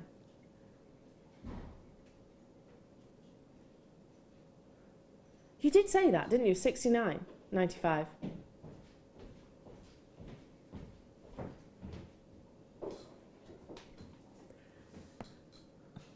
Is it just me that's literally scratching their head right now and a bit speechless? That doesn't happen very often. That does not happen very often. I'm not rendered speechless very frequently. I'm not surprised you're multi-buying. Check out though. How many have we got of these, Kim? 100 exactly.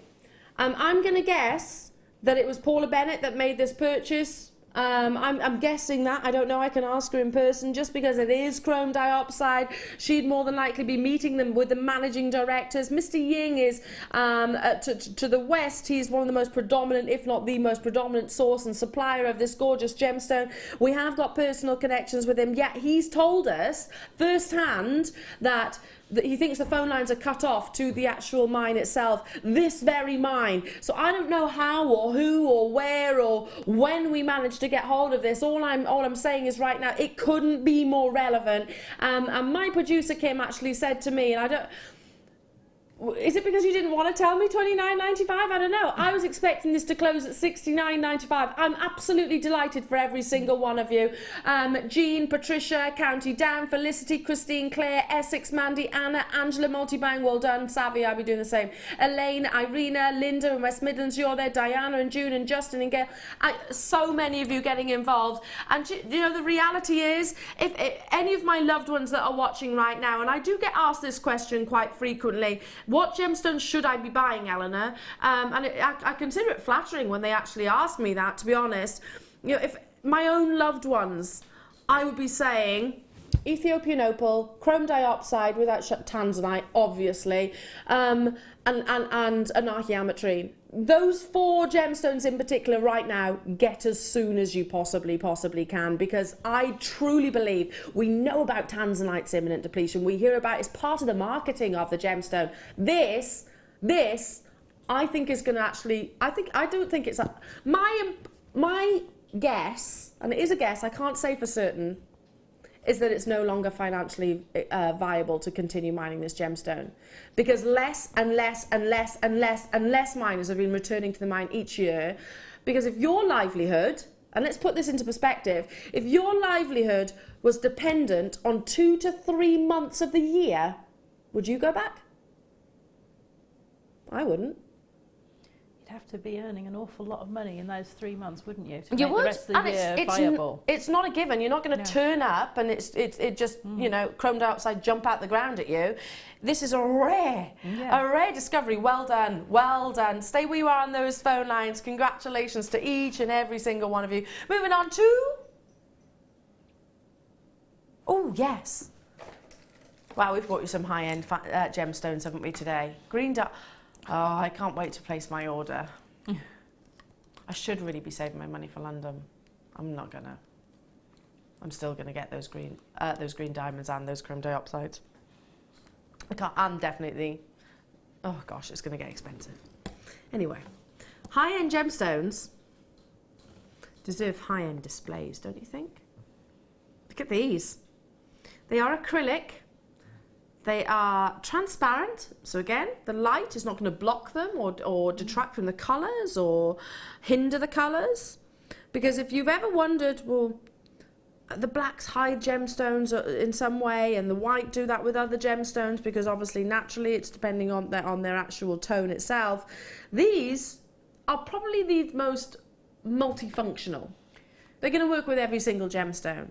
You get all three, and they have got what you probably can't pick up on the camera is a slight little hole through the actual tree itself. So you can use these with your, there we go, with your butterflies. You can use these with your shepherd hooks, and they're perfect for suspending or not, as the case may be. But if you do your craft fairs, your fates, if you've got a business itself, maybe you sell your jewellery like the lovely Jan, who I know has been shopping with us this morning, and displaying is as important as the actual piece of jewellery itself. If you've taken hours to actually commission a stunning piece and you want it to be not just laid out, because that's not really giving an example of what it will actually fall like. Imagine a full cascade pair of earrings. You want them to show as a cascade pair of earrings. Okay. So it's really, really imperative. This is what I call the luxury of our display stands. Because when I had my own jewellery business, the only thing I could actually buy was the cardboard displays. And have you ever noticed, Sarah, I don't know if you ever used those, but you used to put a pair of earrings on and they gradually, because they just kind of... They wilt, don't they? Folded, yeah. They folded and they went, oh no, oh no, oh no. I go in, and once they're gone, that's it. I know.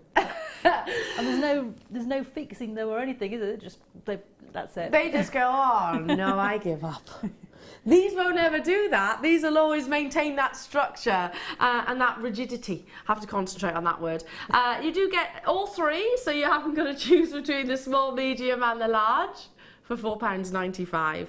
Again, you're not restricted. We've got quantity of these. Initially, we thought we only had 35, and then we discovered that there'd just been a delivery, so we've got a huge quantity. If you want to buy 10, buy 10. I've only ever brought them to wear once.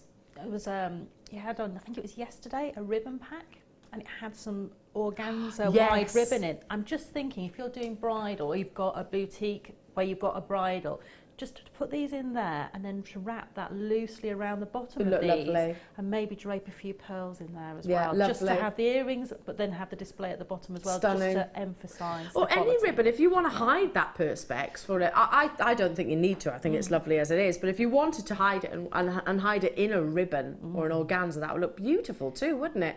£4.95 only. I'm sure I used to pay about that for one. And it was those ones that I was just describing that kind of go, oh no, I'm going. They do speak like that as well. They do, oh no, oh no. Please don't do that. Well done, well done, well done. Stay where you are on those phone lines. Now, a 10-strand bundle of iolite. Oh, I like it too. There are less than 50 of these available. Okay, the big blues. What are they? Sapphire, tanzanite, kyanite, iolite, without shadow of a doubt. And after tanzanite is depleted, I don't know, could be 5 years, 10 years, 20 years, don't know. What blue gemstone do you think is going to take its place? Well, in terms of, bear with me, I'm going to have to put this down. In terms of displays of colour, I think one of the reasons why tanzanite is so popular is because it is what we call triachroic. Meaning you won't just see the blue or that violet colour, you see flashes of pinks and burgundies from the way the crystal actually forms. Iolite is one of the most pleochroic of gemstones, so you will see amazing flashes of colours of different angles. Those of you that know your gemstones will already know that this is a gemstone which is steeped in history, used by Vikings to actually navigate round the world. How fascinating is that? So it has to be a very visual gemstone, and the ocean, the sea, is a very dangerous place. So essentially, I'm frightened of the sea. I'm absolutely terrified of the sea. Putting their hands in this gorgeous, wonderful treasure of Mother Nature, because it is so displaying of all the different colours. 10 strands. I truly believe this is the next big blue. But wait, this is also natural. Tanzanite generally is 99.9% of the time is treated. 95% of the time sapphire actually is. Kyanite, okay, yeah, that's usually a natural gemstone. A unique colour, like a denim blue. Look at all this, you're getting so much. You've got big, sizable nuggets, all different shapes, double strands in here of this gorgeous gemstone. I always call it the next big blue. Those of you that shop with me frequently would have heard me saying that time and time and time again, because I do believe it is. I can't read into the future, obviously, but it's a fair guess, isn't it? It's a fair interpretation just because of the beauty, the sheer beauty that comes with iolite as a gemstone. It's a lovely, unique denim blue. Do you know what it reminds me of? I don't know if you at school used to have the blue black ink, and it's got that kind of blue tone to it. Yes. Do you know what? And you were always a bit of a daredevil if you had the blue black ink because it was a different tone. Really? Yes. You were a rebel if you had blue rebel. black. I think so. Yes. But it's got that tone to it, and it's, to me, it's mesmerising, and it's a really lovely colour, and it's just beautiful, and it's the fact that you get the different tones running through the strands as well. Oh, incredible warmths coming through with this wonderful gemstone. Like I said, you do see almost a glow, like a red glow from it.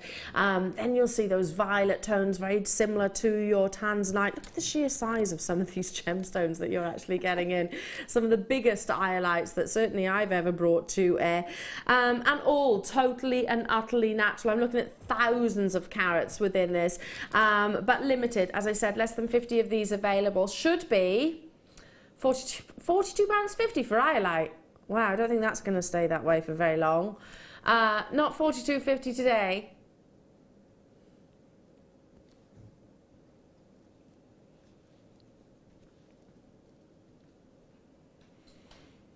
£2.49 a strand.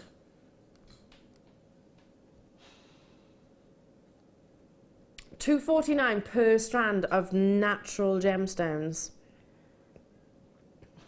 I love it. I just think it's iolite to me. You know, in your wardrobe, I don't think there's a person on this planet. Well, there might be, but not many people on this planet that don't own a pair of blue jeans. No. Not many people, generally. No, that's it. It's a wardrobe essential. I truly believe iolite should be a jewellery gemstone essential, only there's not enough of it for that to be the case. 10 strands of this gorgeous gemstone, and look how consistent that wave of colour is. You know, one of my favourite pieces of jewellery to wear is an iolite, sodalite and lapis lazuli stretchy bracelet. It is just a stretchy, really, really simple.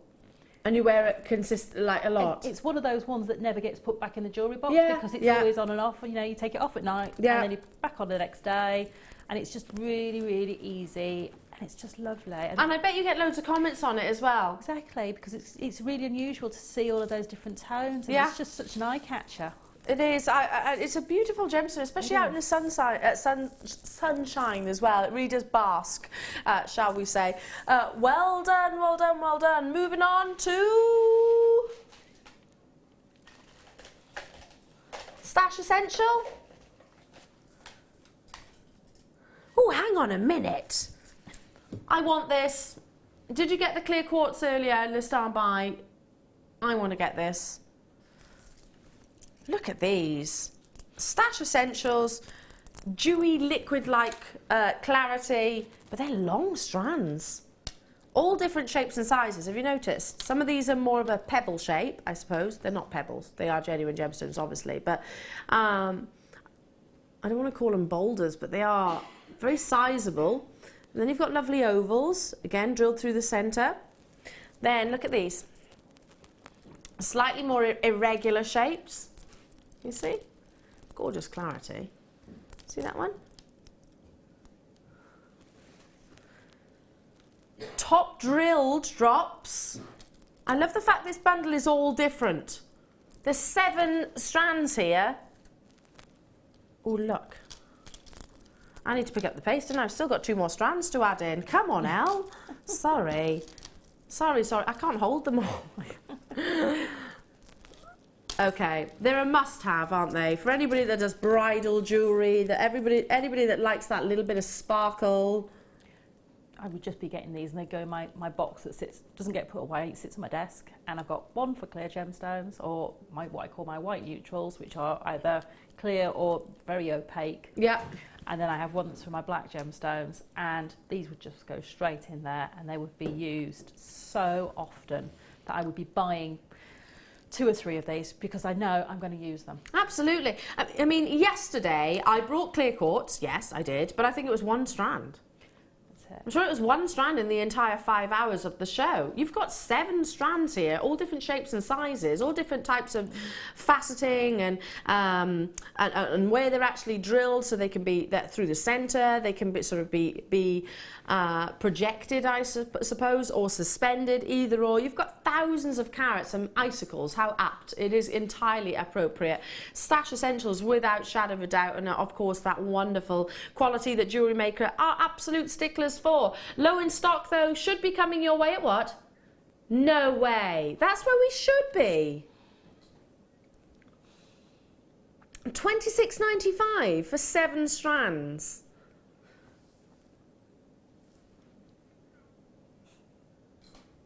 That's just over £2 per strand. It's a no-brainer, isn't it? You know you're going to need them. Anybody that creates pieces of jewellery and regularly does, is going to be thinking, yeah, okay, I'm with Sarah, I'm going to be multi-buying right now. You don't get bundles of clear quartz. You don't, and clear gemstones are one of those ones that I find tricky to get because I see them, and you might get 1 strand, as you say. But, you know, you need lots of them because they're the ones you go to. They're my go-to gemstone because no matter what other colour accent gemstone I might be using in a piece, so I might be picking up, for instance, I think you've got some purple opal there. Is it purple opal? No. You're thinking about the amethyst? Oh, yes, sorry, the amethyst chain, sorry. It goes. I could pick up the chrome dioxide, it will Absolutely. go. I could pick up the blue tiger's eye bundle we had earlier, it'll go. It'll go with everything. Amanda in Merseyside saying, lovely for bridal jewellery. I totally agree. I mean, listen, I've had experiences of being bridesmaids, and I've done the whole sort of shopping process and everything. I've actually got a tiara. I'm going to make a confession. This was long before Jewellery Maker days, long before this wonderful business's days. I bought myself a tiara, and it was crystal. Now listen, you know that I'm a genuine gemstone girl, but never in my mind's eye would I have even considered the fact that I'd be able to afford a genuine gemstone tiara. Never, ever, ever. I paid triple figures for a Swarovski crystal. Yeah. I mean, when I got married, I had a tiara I'd bought way before I got married. Yeah. And again, when I found the love of jewellery making, I was really upset because I wanted a genuine gemstone tiara. Yeah. But I made a really nice sort of fascinator headband for my cousin's wedding, and so it was quite nice that I got to make that for myself. There we go. Yeah, how many people could even envisage that? And yet, you'd have loads left over from this, wouldn't you? And it's such an easy technique. Well done, well done, well done. Okay, it is time for beautiful cabochons. And when I sat down in this very place, going back, gosh, what time is it now? To about 7 o'clock, half past 7 this morning. The first item that I commented on was actually your rhodochrosite, not just because we rarely see it, but just because this is a lovely tone and a very complex gemstone, actually. It has different cleavages in 3 different directions, which means that it is actually really faceted. A gemstone which is a little bit softer than the norm, so I would recommend actually keeping it to maybe your pendants or your décolletage pieces, just so it's not going to be banged too much. But basically rhodochrosite, it's that fusion between maybe a rose quartz and a ruby. Basically, it's like an English country garden. It's your star buy up next.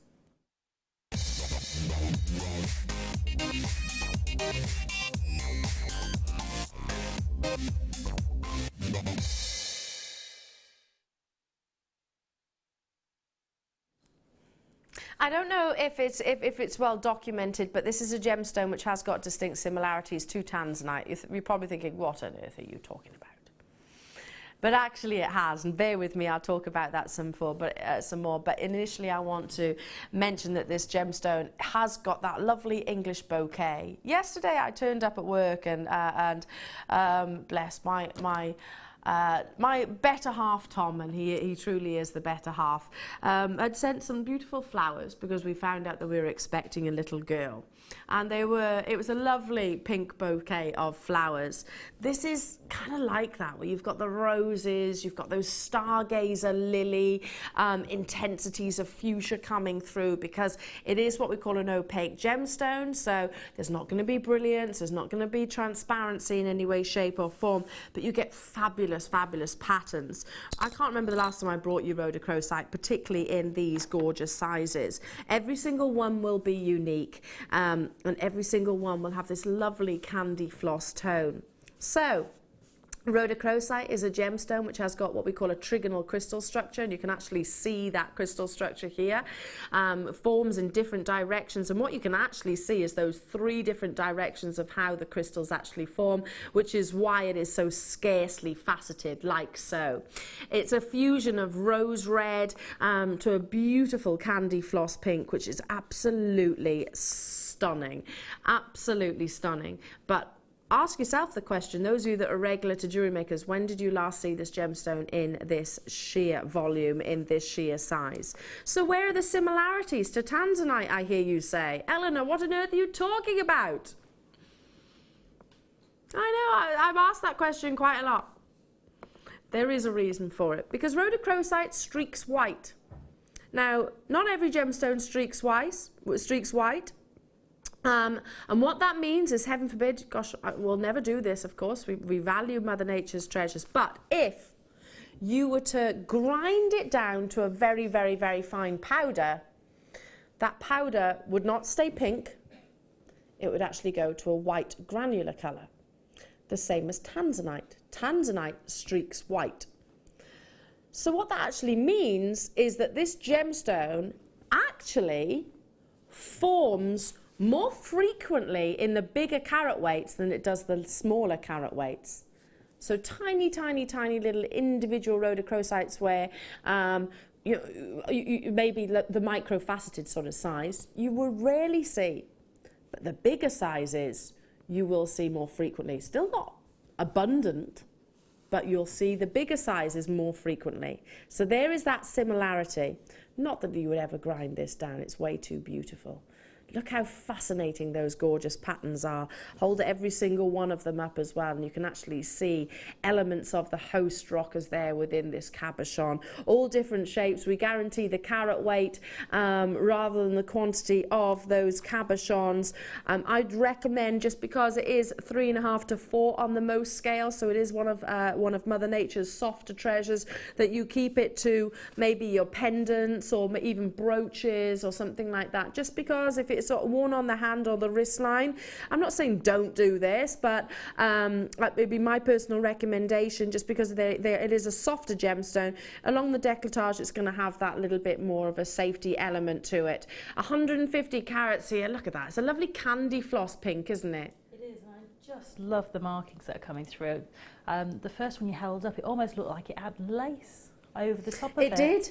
And it's just, you know, to get that beautiful individual fingerprint on the gemstones, to me, that is something that man can never make. You know, your man-made anything can never be that individual and unique and free-forming. And these are just beautiful. You can see the progression of the gemstone, can't you? You can actually see, and by the way, Argentina is well documented to actually produce some of the finest rhodochrosite in the world, with these gorgeous amounts of pinks. Now, get it as soon as you possibly can. It's the first time I've actually brought you the cabochons of this size. I've brought you chip strands of rhodochrosite recently, but no way near this calibre and this size. $24.95. Can you just imagine one of these up at the décolletage with maybe, what colour wire would you use with it, Sarah? Well, I think you could get away with all the colours of our wire, because I think so. You know, if you use silver, that's just going to be really soft against it. If you use gold, it's going to enrich the gemstone and the colour. And if you use something like an antique bronze, it just takes it on that antique, or the rose gold even. I think the rose gold will look amazing. Rose gold will look amazing next to it, wouldn't it? I mean, look at the sheer size. I've literally balanced this on my chest. So if you think why are you sitting so funny? It's just so you can actually see the dimensions. You can imagine it surrounded like so, couldn't you? Beautiful, absolutely stunning gemstone. It's really going to attract attention and gaze. £24.95 only for these wonderful natural gemstones. Stay on those phone lines, and again, do check out as soon as you possibly can. Love rhodochrosite, absolutely love it. And again, in the Sarah Bennett collection, she used that. Now it's time for a very, very high end. I'm going to need to go and have a little lie down after today's show. I am. And I've got so much to do today. We've got a party tonight, you know. You can't wear a pregnant lady out in the morning of the show, you know, but when she's got to go to a party at night time. No, it's all good. The reason for why I'm saying that is just because we've had such a high-end calibre of gemstone. Oh my goodness, this is being price reduced. Okay, trace our steps. What did I say earlier on? What 4 gemstones would I recommend to my family, my loved ones? And by the way, that's the whole Jewellery Maker family that I am talking about, of course. If anybody asks me, I'm talking about 4 gemstones right here, right now. That might change in future years. It's certainly changed since, I don't know, 5 years ago. Because things happen, don't they? Things happen. Mother Nature has a tendency to throw things at us. Those 4 gemstones that I am recommending getting were chrome dioxide. Check, brought you that today.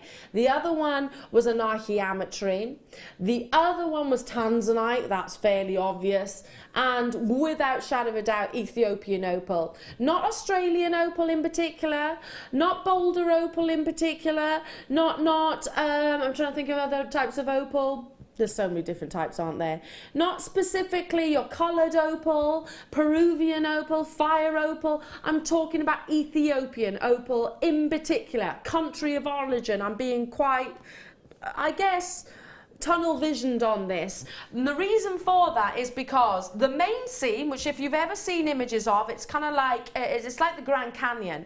There are absolute sheer cliff sides, which is vast. It's not as you'd imagine a mine to be. It is a sheer crevice in the Earth's crust. Now, small groups. Have we got a picture of that, Ryan? Here it is. So this, you can imagine it being carved into the landscape. It kind of reminds me of the Indiana Jones. So look on that there, right there. There's sort of trace marks where little small groups of miners are actually sourcing this gemstone. Now, incredibly, that vast mine, which is so unique, is no longer in production. No longer unearthing this gorgeous gemstone. However, just to the west of that location, there is a very small discovery of Ethiopian opal, which is being mined, and it is very small. But from that discovery, and I think it's a bit cheesy, but it's the best way of remembering it. They're saying west is best. It is unearthing some really high-end quality Ethiopian opal. I can't believe that we are price reducing this. I'm going to show this, as I always do, with the quality of our Ethiopian opal.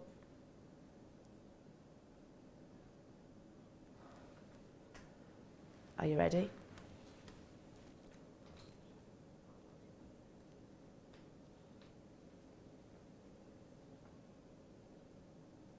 Wow. Look at those reds, those blues, those greens, those yellows. What we call a hydrophane performance. Have you heard of that? It's like well, obviously this gemstone is amorphous, so it's got no crystal structure whatsoever. It's formed out of tiny silica spheres which gather and collect within the cracks and crevices of the host rock. And when an opal actually displays those kind of liquid connections, which obviously it has, it's very much desired. So from that western location, the quality of this natural Ethiopian opal strand is coming your way with a price reduction. It should be £99.95. And when you think about the fact that you've got 33 carats here, each size, 5x3, that's not too far off the standard calibrations of solitaire rings. Right the way up to 9x7, which is way, way, way above the standard calibration of many solitaire rings. You've got that I don't know how many times over. We're not bringing it to you at this price tag. We are bringing it to you at £79.95. I'm going to make a suggestion. Yeah, this is a more considered purchase. Yes, you're going to have to maybe, I don't know, consult the other half or certainly justify what you're actually buying right now. But make no doubt about it. And I'm talking foreseeable future. You see the prices dramatically increase of Ethiopian opal. Once upon a time, Ethiopian opal was in the shadow of Australian opal. It was considered less desirable, less rare, less beautiful. It was therefore more affordably priced. Believe me, that is not the case anymore. Even before the main seam actually stopped producing this gemstone, it had well and truly caught up in terms of the prices that it can actually command. $79.95 only. Well done to each and every single one of you. Stay where you are. Kim, my producer's like, I want it. Yeah, me too, Kim. Look at you, Sarah. Look at the sheer size. You know, I paid well over 15 years ago for one 5x3 opal. Well over £50. Yeah. That's 15 years ago, though. Yeah. So, and I bet you, was that in a finished piece of jewellery or just one loose? No, it was gemstone? loose because I'd broken one in a ring, a trilogy ring. I had to get one to put back in it. I then had to pay for it to be reset into the ring. So, yeah. Yeah. And I don't think that's going to change. In fact, we know William Shakespeare wrote about this gemstone. So what, you know, that speaks volumes, doesn't it? But to have a whole strand. Of that many solitaires. Amazing. Whew. Now, I can't pick it up. Do you want me to try? Hang on a minute. I'm going to have to slide it this way. There we go, there we go, there we go. Now, we launched a while back. I actually look at this and think it might look a little bit uninspiring to some. Not everybody, believe me, because it always sells very, very quickly. But this is really luxurious. You're purchasing your precious metal for you to go on then and commission your different designs. But since I last brought this to air, we had a training meeting. Ryan was there. Kim was on holiday at the time. But so I was sat and I was wearing a sterling silver necklace piece, and I'm going to tell you where it's from. It's from Tiffany's & Co. And I'd been bought it many years ago, going back over 10 years ago now, and no gemstones. It was just a plain chain with kind of a disc in the center. It was slightly curved in a convex way, and it's got the actual engraving on the front. That's it. The following day I came off air, and Kim, I haven't told you this story. The following day I came off air. Ryan, do you remember? And I had an email come through from Steve Bennett. Were you there that day? Oh, there we go. I had an email come through saying, Elena, can you give me a call? Instantaneously, oh my God. What's that for? Nothing else. It was like, can you give me a call? So, oh God, right, okay then, yeah. Obviously, Steve is very much still part of the buying process for us here at Jewellery Maker. So I did. I gave him a ring, and I was nervous because, you know, it was Steve Bennett, and he was my former boss, and like I said, still very, very relevant. So I was like, okay, I'm nervous. What have I done? What did I do? What's he want to speak to me about? And he said, you wore a nice, really lovely pendant. And I was really surprised that he mentioned that because there was no gemstones whatsoever. He said, yesterday at training session, where was it from? So I told him. He said, can I borrow it? Okay. And it was, the reason why I'm telling you this story is because Steve is very much a gemstone man. And this attracted his attention in all of its simplicity from the beauty of the sterling silver. And that can be created out of something which looks as plain, as simple as this. And literally, it was a circle disc with a little bit of engraving on the top. I've got no idea what it actually retailed at. Let's bring that price tag in for the 1mm thickness of gauge. Look at the actual gram weight on the bottom of your screens, averaging 50 grams. I mean, it is monetary, isn't it? It's like holding a wedge of pound notes, quite literally. You've got that lovely surface luster, given the fact that it is a component. Yes, of course, we've stamped it with the 925 there, so when you go on to commission your pieces of jewellery, or one if you really wanted to invest in something really exciting, then go on to actually have it stamped as well. Let's bring that price tag in. The price of sterling silver, gold, platinum changes every single day, but we still maintain ours to be super, super competitive. $64.95 only for this beautiful square sheet, and the thickness, the density is there. So if you just wanted to cut out of this a disc like what I was describing and just make it into a sort of similar pendant like what was necklace that I was actually wearing, you could do with relative ease. So yes, this is something which is a sort of a luxury component, which not everybody is going to know what to do with. Well, that, you know, this is pushing your jewellery making. It allows you to be creative in different ways that you can't be necessarily with just gemstone strands or with pre-made findings. It allows you to personalise. Yes. To be incredibly creative, whether you want to sew this, whether you want to use your Dremel on it, whether you want to stamp onto it, whether you want to use the doming block and make it domed like your piece was. You can do so much with this. I'm looking at that thinking I'm going to do a really simple design using quite a small piece, but actually, do you know the pinwheels? Yes. To make a design like that by bending it and folding it in, and then having just a little gemstone in the middle. Yeah, lovely idea. Maybe one of those green diamonds in the middle. Oh, green diamonds, yeah, that'd be fantastic. Funny you should talk about that. I'm also thinking that if you can kind of heat this so it kind of bends ever so slightly.